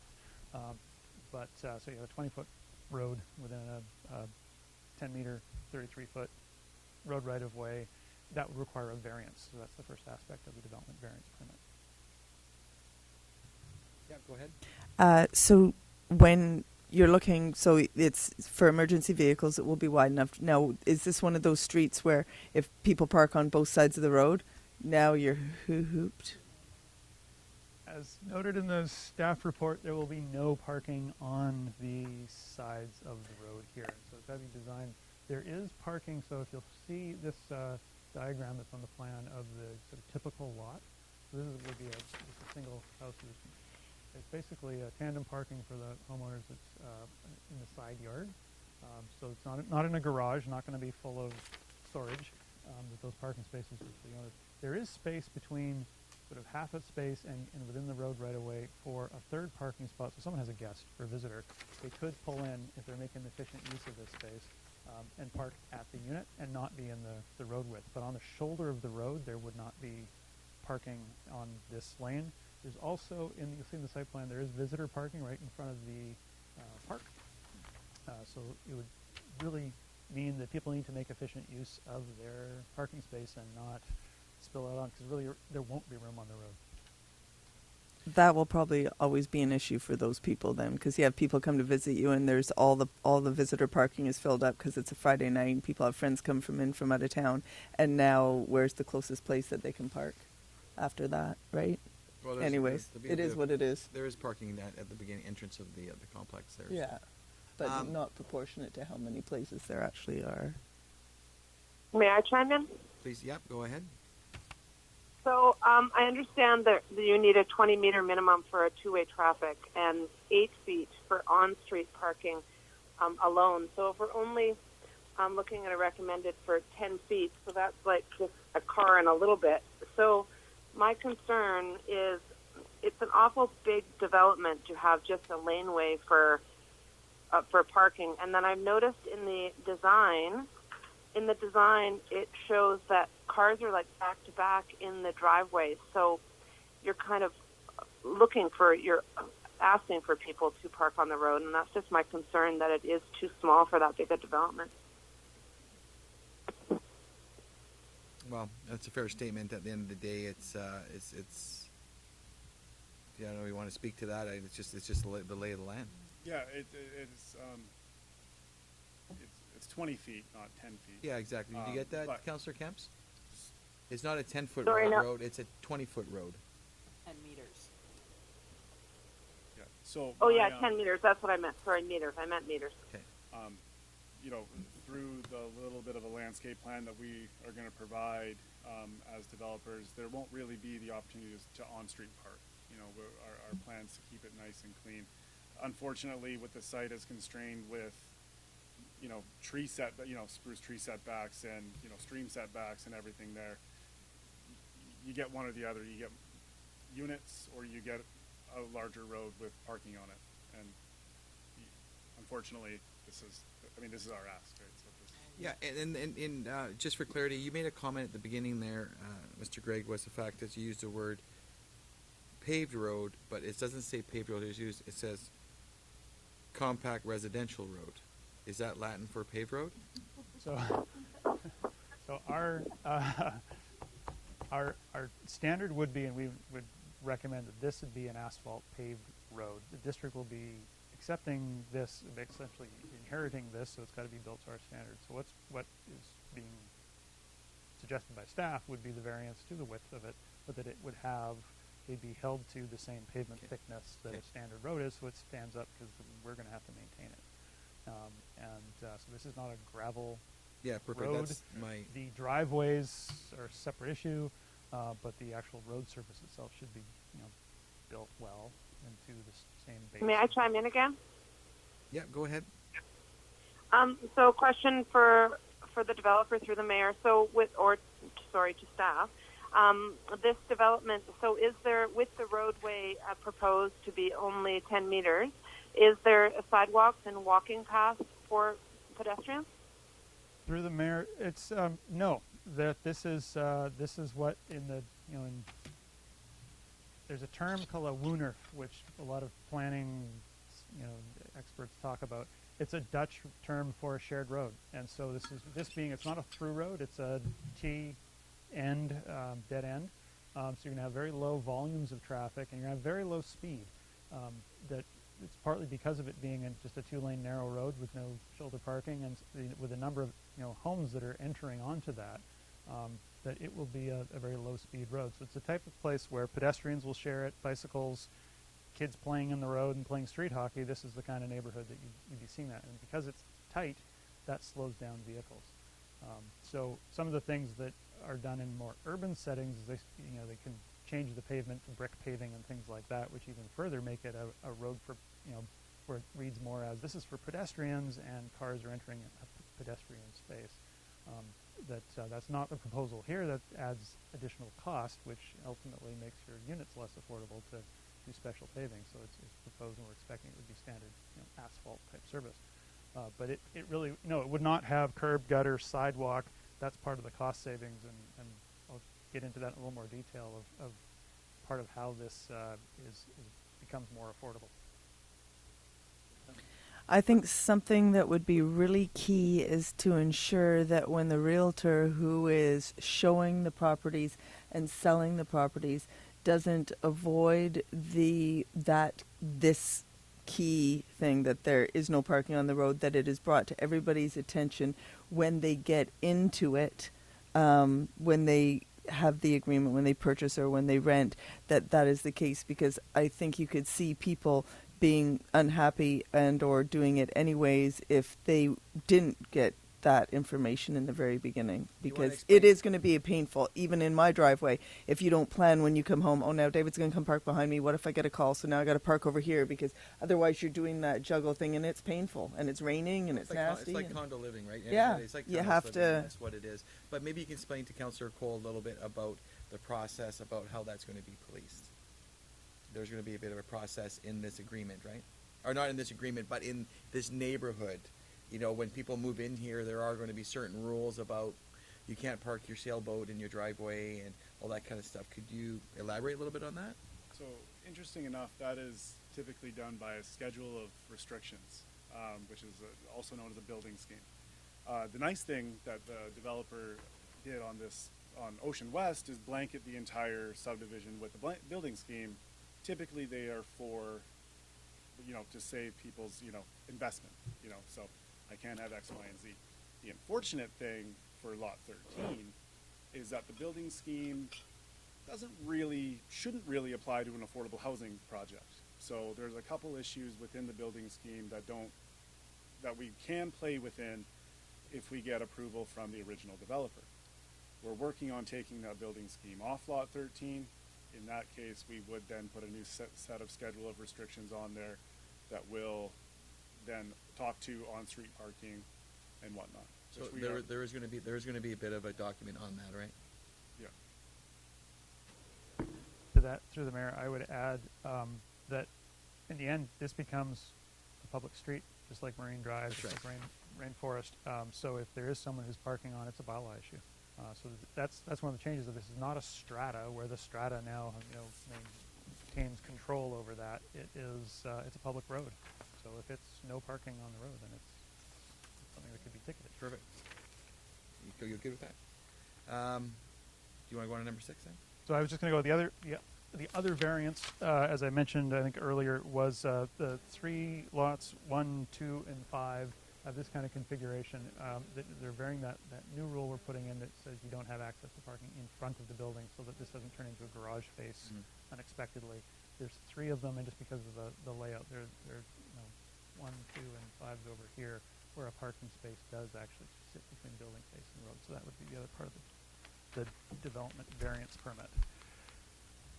Number 6 is that council defer further consideration and giving notice of the development variance permit until a future date. Unlike the public hearing, council cannot waive the DVP. So there will be a development permit after the rezoning, but the timing is really critical on the rezoning. The development permit before subdivision would allow for some more detailed plans, and the variance can be taken care of at that point in time. Number 7 is is a statement from council. We're suggesting indicating that final approval of the zoning amendment bylaw would be subject to the applicant providing a registrable copy of the no subdivision covenant executed by all owners and charge holders. That covenant is in Appendix D. And I'll just explain briefly. That basically, right now on Lot 13, there's a no-build covenant, which says this property can only be used for affordable housing and nothing else under a housing agreement. So that basically holds it from someone changing their mind. This was set aside for affordable housing, earmarked for it. That, what we're suggesting is the way to sort of line this up to move forward would be if council adopts the zoning for this, we replace that with a no subdivision covenant, which says you're not going to subdivide this unless you're creating 33 lots substantially in this plan, and that's where the motion we were asking for. And of those 33 lots, 2/3 now would be getting a affordable home ownership housing agreement registered on title, and 1/3 would be getting the rental housing agreement registered on title. So basically that just sets up, this will follow the plans as they're being laid out. Any questions about that? Number 8 then is really council indicating that it's prepared to authorize a couple of things once the no subdivision covenant has been registered. First is discharging that no build covenant I just mentioned, because by that point it's obsolete, so we get it off of the title. And then the second one is approval for the modifying the master development agreement. So that's where Weyerhaeuser, who are the current landowners, would get credit for the 33 affordable housing units. So because this lot, when it was set aside, the master development agreement has essentially it's density bonusing, that they can have further density on their other lands if a certain number of affordable units are produced. This would be, they have an interest in seeing they get essentially, it's not a credit, but if you will, it's recognized. The master development agreement would be updated to note that these have been provided towards that total commitment, so that when they come in and are discussing future development on their lands, that's acknowledged. Any questions, or should I move on to number 9? You're doing great. We'll keep on going. So number 9, council, basically this is now indicating general support, but suggesting that there be some more information necessary as we get forward to development permit stage. And so we wanted to highlight the proposed green space buffer, having a couple of things. One is that it's 8 meters is proposed to be dedicated along here as Park and Road, along this is Marine Drive, the property line. And so there would be essentially the road width would stretch. There'd be a buffer within that that piece as well. There's a covenant currently, and this is part of the Ocean West, that says on the east side, this currently the covenant that's on there says that that's a 10-meter buffer, and what's shown there is 8 meters all around. So that would be a motion from council that's being recommended there, that of acceptance of an 8-meter, and that at the development permit stages before these lots are created, the covenant details of what can and can't happen within that buffer will be essentially locked in. The 9C is here we are. This would be discharging a covenant which currently is on title, which this is where that was. There's a new report that's provided by the biologist. There's 2 A, B, and AC, or these 2 streams that are currently mentioned on a covenant that were noted that there would be a 5-meter. This is that sort of pink area on the one, and this one falls within what would be park dedication. So really, we don't see there's an issue there. That's going to be part of the park, just like the stream next door is within the park. We just expand that. The other one is this, what the biologist is talking about, a drainage area as opposed to a stream. That it currently says that will have a 10-meter setback. They're noting that the biologist's comment was that with the grading work that was done here, that there really isn't habitat value within that.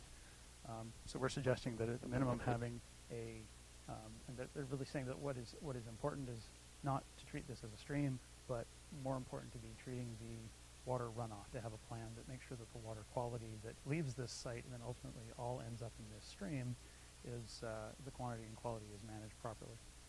So if this were going forward as proposed, it would need this motion to discharge the covenant, which has that setback. As you can see, it overlaps 5 of the proposed lots.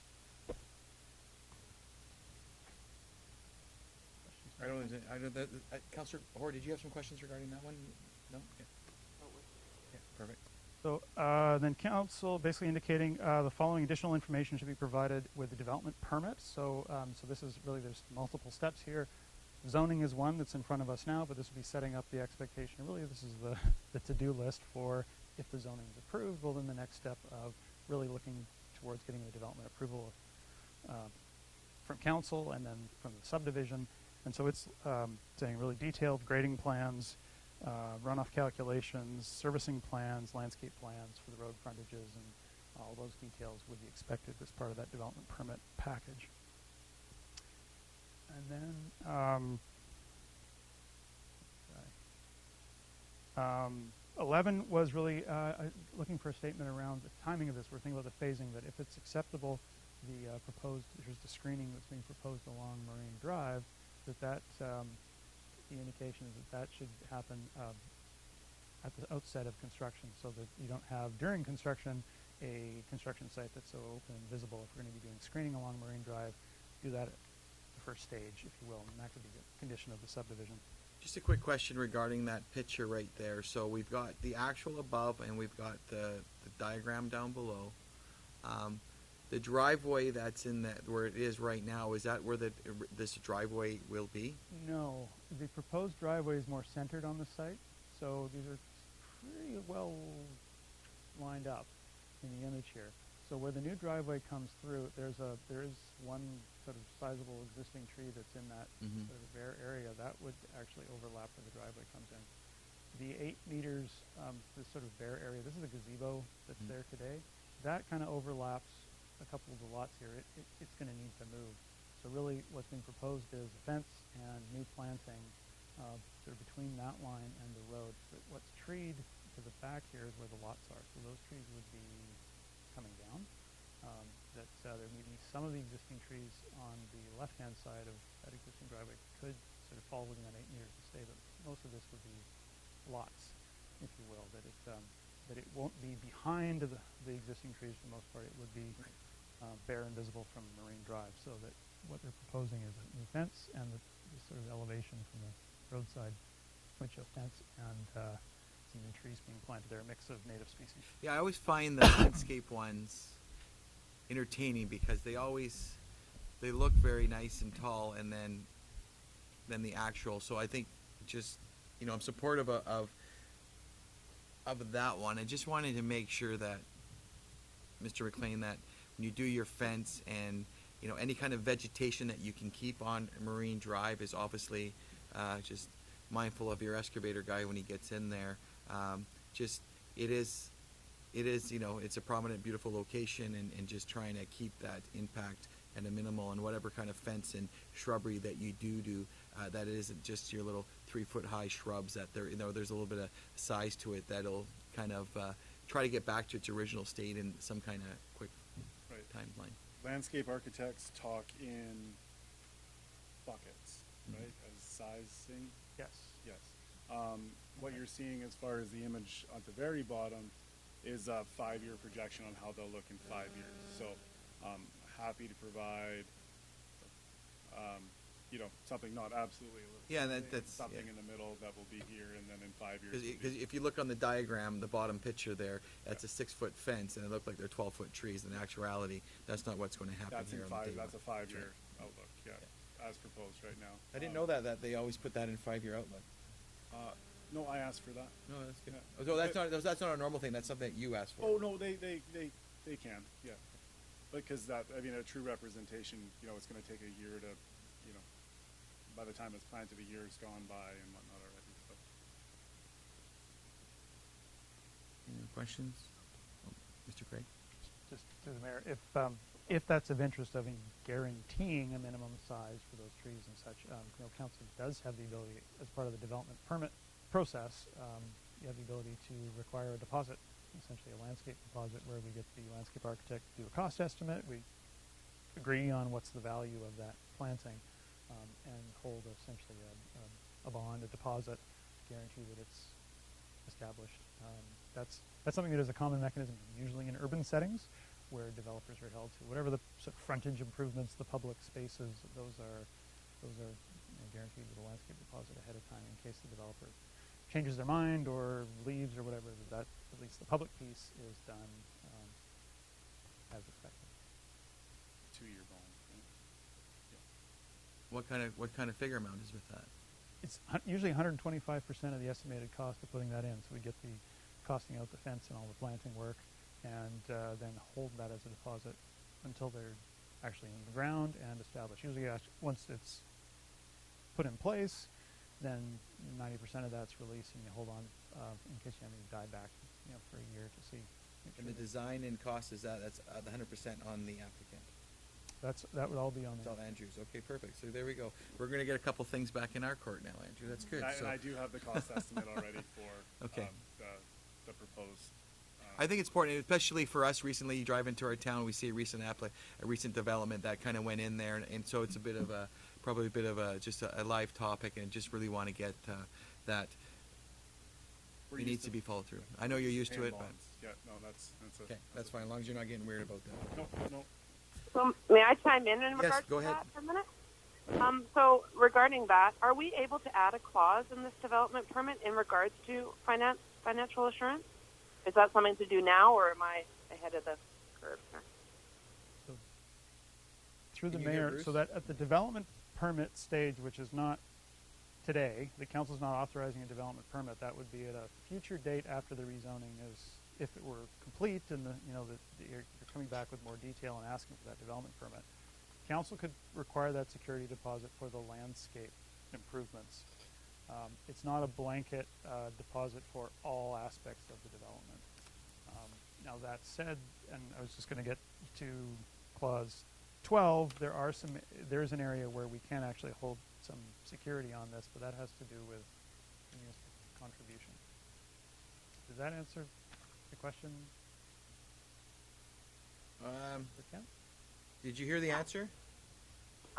Sorry, you guys are really breaking up. I trust you guys to be able to take it through. Yeah, no, so it's just to hear that there's deposits and want to see it through. I think that's what Yeah. you want to be rest assured. So that wouldn't be before us right now in the process. It'll be a little bit later on when we have the development permit that's presented to us. That's where that clause would be before us there, Lara. Okay, thanks. I got it. I got that part. Thank you. So number 12, we're getting there, is really council giving a motion to indicate I thought there were 17, so we're okay. funding, because as had been requested, initially it was as in the form of a DCC waiver that was the, of equal value of the $320,000 that council has indicated is through the budget process that there's been discussion about that. So really, a motion. So we're indicating that it would be subject to a couple of things. Really, a timing that when the 33 lot subdivision has been registered, that's the time that funding would be available, and that really can be used for the servicing of the lots and the construction of the road and whatnot. And again, the no subdivision covenant also mentions this, that it is the expectation that at that time a mortgage charge be registered, because that is really about securing the value in case there's a change of ownership and then or the development does not go forward. If the municipality is contributing, basically it's take that contribution, split it up by the number of ownership lots and register that charge on the title, with the caveat that would then be essentially a forgivable loan. So if in the interim, that would cover the district. If in the interim, for some reason this didn't go forward and didn't proceed to somebody actually having a unit they can purchase for affordable purposes, that we would be on title and have some security there. So as soon as they got their occupancy and had a unit that now really they created an affordable housing unit, they can sell it, we would discharge that, and essentially that's the way that we sort of contributed to it, but make sure that the district is Kind of has its money still. exactly. Well, in the end of the day, this would be the district giving $320,000 towards this development, putting that into the cost of this development. This is an interim measure to make sure that that the development for some reason didn't proceed, that we have that registered on title. So if it went into bankruptcy, say, there's the ability for that money to be recouped. And then, any questions on that? All right. And then last is about authorizing the district to enter into this master partnering agreement with the Affordable Home Ownership Program. And I've got just a couple of slides. The AHOP program, the way it's set up, is that the municipal contributions, like the cash donation or other, they're saying additional density, reduction of fees, land contribution, whatnot, BC Housing, they sort of capture that in and put it within the second mortgage on the property, so that if it is in the future sold and is the unit comes out of the program, that value is not lost. There's an agreement there with BC Housing that money comes back into the district and goes into our affordable housing reserve fund. So, again, sort of thinking this one through as an example. If, for example, this is meant to indicate sort of height is sort of value, kind of a graph, kind of a diagram. If you had, say, a small house that was worth $300,000 on the free market with no restrictions or program involved, what BC Housing is doing is saying, okay, we'll provide a second mortgage. So the buyer, this is still a $300,000 house, and that allows for some profit by the developer. So the developer still is selling the unit, the buyer is only having to put up $200,000 and get their own mortgage for that, and the AHOP program provides the other part. To lower that purchase price for this initial buyer.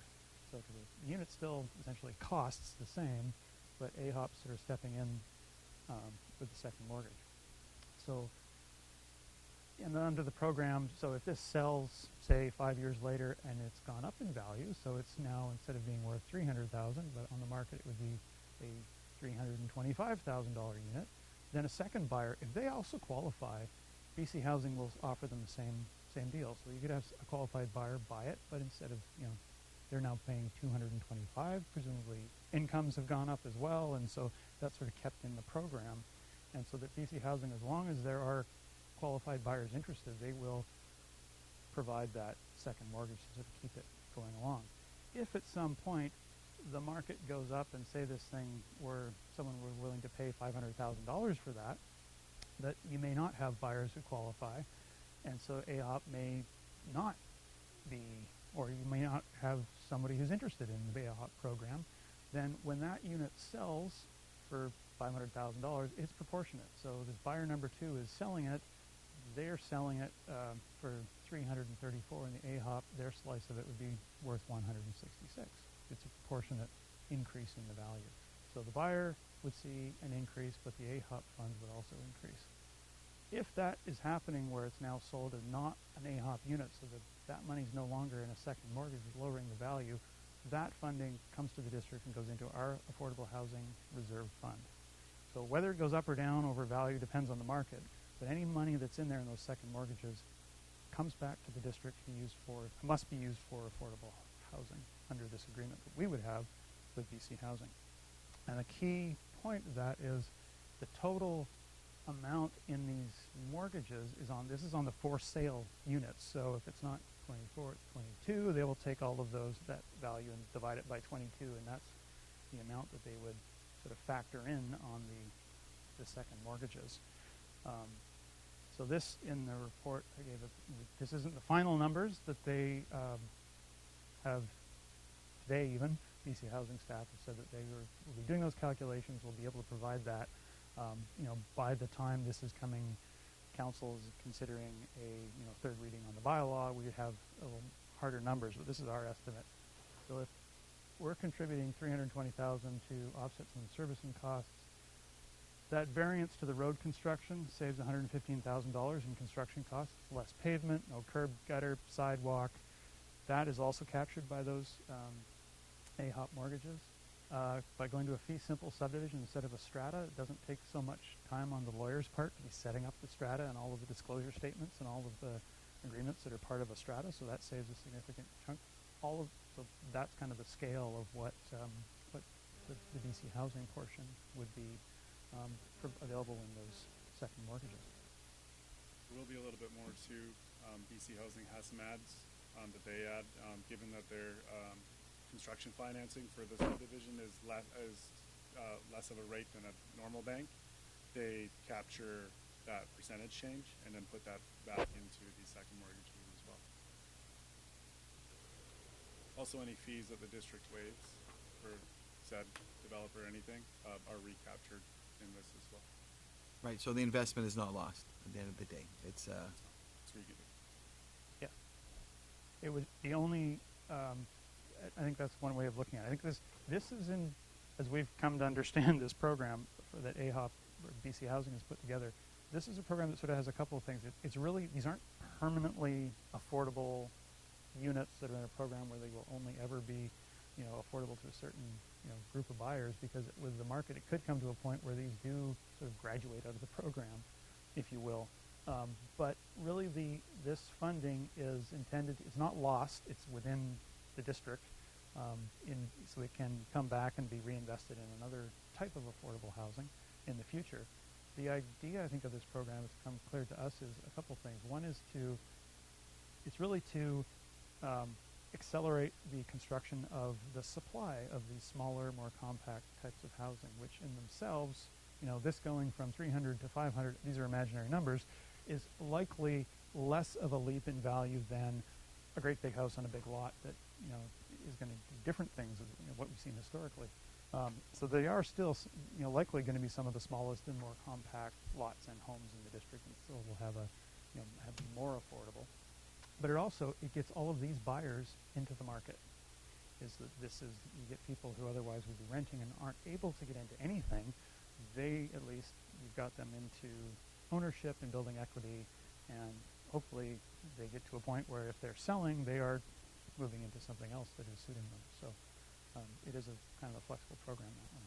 So to answer just the point you raised is, it's not lost. The only scenario would be if land values went down over time, then proportionately the AHOP mortgages, it's a proportion. So if this did go down by 10%, that would be 90,000 instead of 100. But just as the homeowner, there's no guarantee that housing costs will go up historically. In the long run, they have. Yeah, I think we're losing this, but we're good. It's all good. It's all good. We're gonna move. First off, Bruce, I just realized, is there any questions for Mr. Greg? Greg, I just really want to thank you. You put a lot of work into this file and the details. Obviously, that all 13 of these recommendations. I know that you've put a lot of effort in there, and it's noticeable. And I just want to really say thank you. And even Mr. Developer even says good things about you. So it's great to hear that, and just trying to make something work. And every I think application, especially on the affordable housing, has its own restrictions and challenges. But you've seemed to overcome a lot of them, for me, it's feeling really comfortable that you feel comfortable with the document here. That's giving me a little peace of mind. So thank you. Okay. Is there any questions for Mr. McLean? Your question out. Perfect. So we have lots of recommendations that we're going to have to move. We'll move them one by one and go forward, unless I'm missing something in the process here. I don't think so. Okay. So if you want to.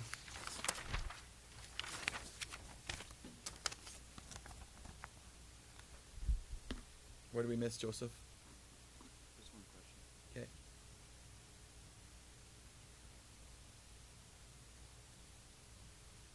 Someone keeping us out of jail. Yeah, everyone's fading out here, so it's all good. Okay, nope, thank you.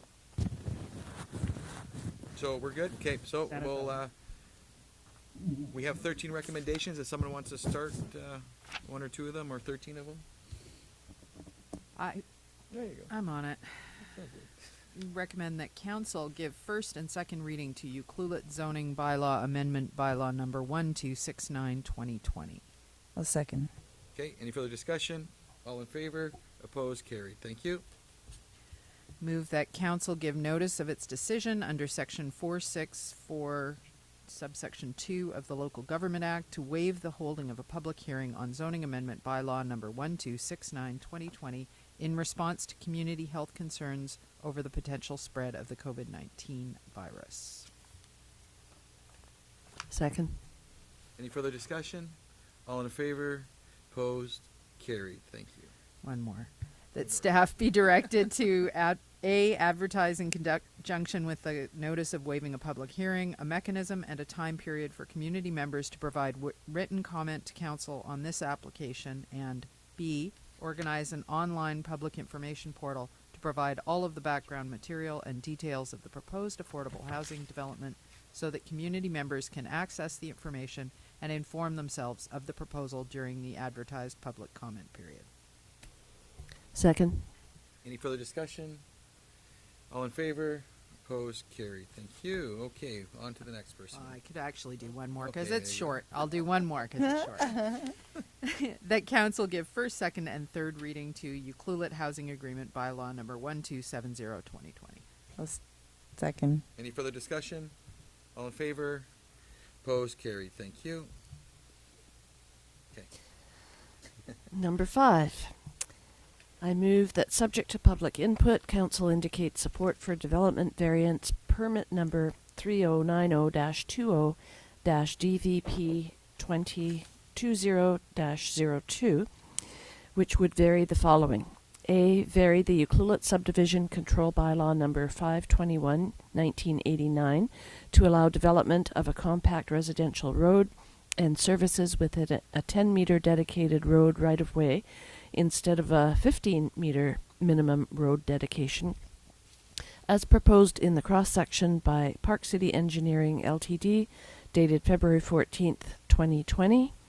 And B, for proposed lots 1, 2, and 5, vary section R-5.6.2 of District of Ucluelet zoning bylaw number 1160, 2013, to permit access to a parking space to be located between the front face of the principal building and the adjacent road. And that's it. I'll second that. Okay, any further discussion? All in favor? Opposed? Carried. Thank you. And I move number 6, that council defer further consideration and giving notice for public input on the requested development variance permit until a later date. Second that. Any further discussion? All in favor? Opposed? Carried. Thank you. And 7, that council indicate that final approval of the zoning amendment bylaw would be subject to the applicant providing a registrable copy of the no subdivision covenant executed by all owners and charge holders. I'll second. Any further discussion? All in favor? Opposed? Carried. Your turn. Okay, we save the long ones for Councillor Cole. There you go.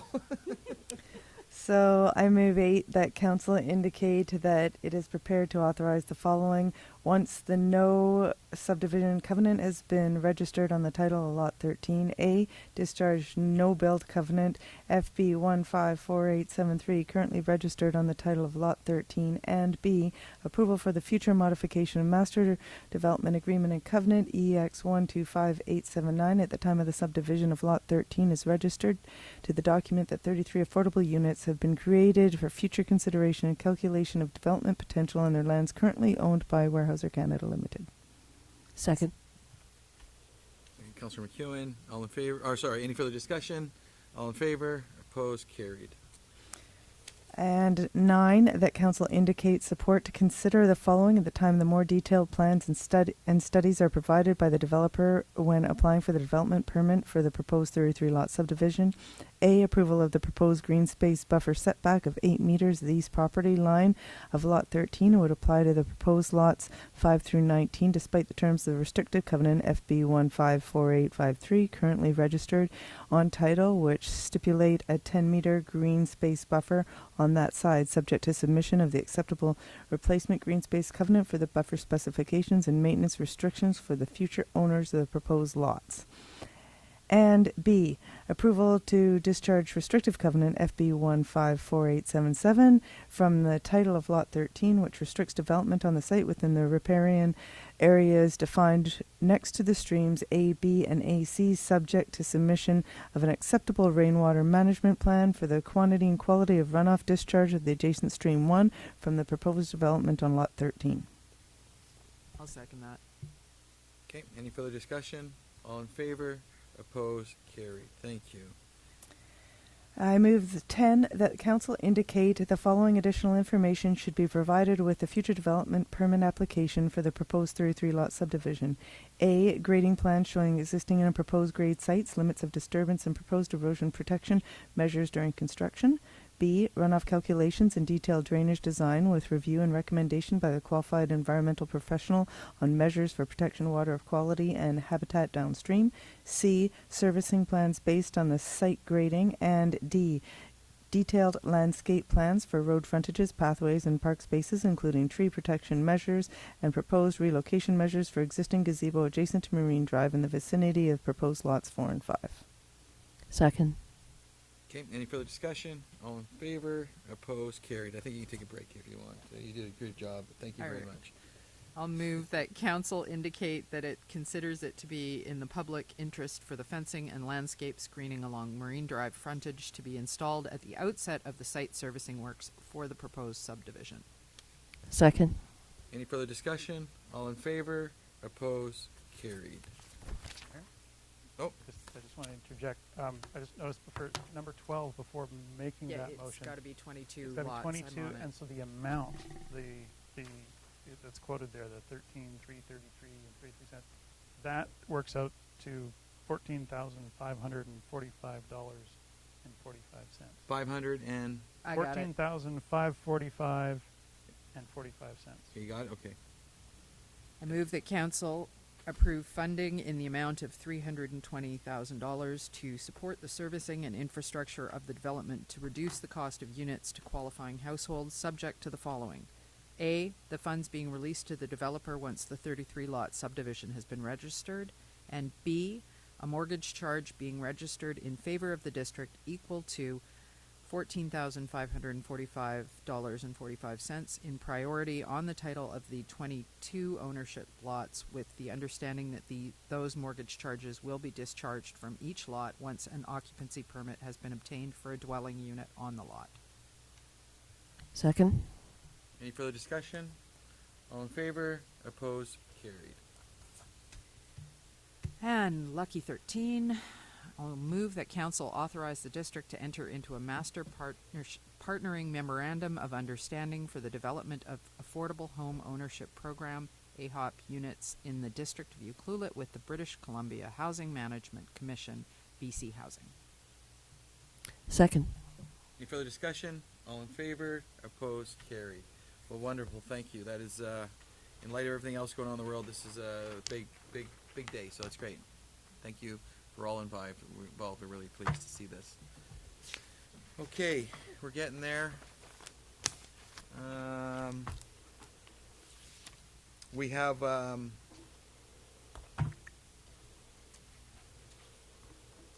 14.2, which is a water treatment loan authorization.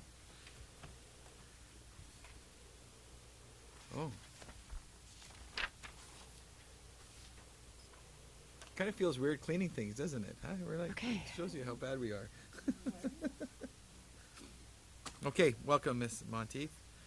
Thank you, Mayor and Council.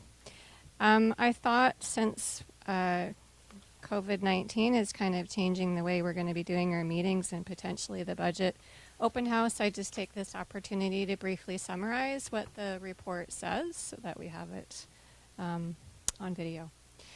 The purpose of this report is to introduce the District of Ucluelet Loan Authorization Bylaw number 1268 for council consideration.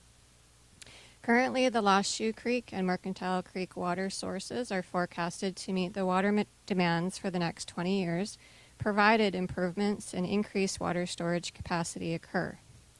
At the January 23rd, 2020 special budget meeting, staff described the water treatment upgrade program. The project overall cost is $9.6 million, and it includes improvements to the Lost Shoe Creek well field and Mercantile Creek water sources to include filtration. It also includes the construction of a third reservoir located near the existing highway reservoir to increase storage capacity for domestic and fire suppression use.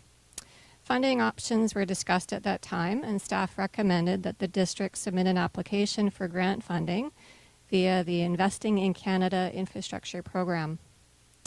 With this grant program, it would contribute up to 73.33% of the total cost of the project, which is $7,039,680. Therefore, the district's share would be $2,560,320. Then at the February 20th special budget meeting, Council passed a motion to apply for the grant and committed the district to its share of the project. The grant was applied for, and in response, the ICIP staff requested that the district provide satisfactory evidence that the district has secured funds for its share of the project. This includes a loan authorization bylaw that has received 3 readings and a liability servicing limit certificate. Staff is proposing that a loan authorization bylaw be prepared today for $2,560,320 over a 30-year term. At an approximate interest rate of 2.52%, this will result in an annual estimated debt payment of $122,838, which is Appendix D in your package. Excuse me. The liability servicing limit certificate is simply a document showing our allowable annual servicing limit versus what our annual serving costs will be, including this new debt. So for all municipalities, the allowable limit is to be no more than 25%. For us, that's 1.5 million, 25% of the annual revenues for 2018. Our annual costs, including the new debt, will only be $281,589, so we're very well underneath the annual limit, which is Appendix C. And then we just go on in the report to talk about the borrowing process for the loan. And likely the most important factor to remind everyone is that once the Inspector of Municipalities approves it, we still would have to go through a public process to acquire approval of the electors under Section 179 of the Community Charter. So we still have a ways to go. There's a lot of public process to still go through, which is great. And then the other thing I would just add is that the annual debt payments, as well as costs associated with the process, have been incorporated into the draft 5-year financial plan moving forward. Any questions? No, thank you. It's a great report, and thank you. It's a great report, and we'll see how. Hopefully, we're going to be successful here on this application. Maybe you can just talk about Mark and Mr. Boyson. Obviously, we have an application in, and when is the deadline's come and gone? Would that be in the next 90 days? We'd be able to hear some feedback if we're successful or unsuccessful. Through the mayor. So there's we have other provincial grant applications in that have there have been 8 to 9 months now. We haven't heard back yet. So there's one possible indication is that year end for the province and the federal government is March 31st. So that's one. We did receive a quick response to clarify our financial side of things, which is a positive. But so unfortunately, I would say that the current situation might be affecting departments across the board. So we will be inquiring and following up on a regular basis to confirm. Wonderful. Thank you for that. Okay, and thank you for Ms. Monteith. There are 3 recommendations before us. I will move recommendation 1 that District of Ucluelet Loan Authorization Bylaw number 1268-2020 be given first reading. I'll second that. Any further discussion? All in favor? Opposed? Carried. And I'll move number 2 that District of Ucluelet Loan Authorization Bylaw number 1268-2020 be given second reading. I'll second that. Any further discussion? All in favor? Opposed? Carried. And I'll move number 3 that District of Ucluelet Loan Authorization Bylaw number 1268-2020 be given third reading and referred to the Inspector of Municipalities for approval. I'll second. Any further discussion? All in favor? Opposed? Carried. And thanks again to staff for putting that report together. Obviously, this conversation's been going on a long time, and it's nice to see that we're taking some steps. So hopefully, we're going to be successful. Alrighty. Any other business? None heard. Question period? Nothing. Okay, I just want to say, just to the public and to all of us, just look out for each other and be neighborly, and it's really important for everybody to look out for each other. Can't stress that enough. We are adjourned. Thank you.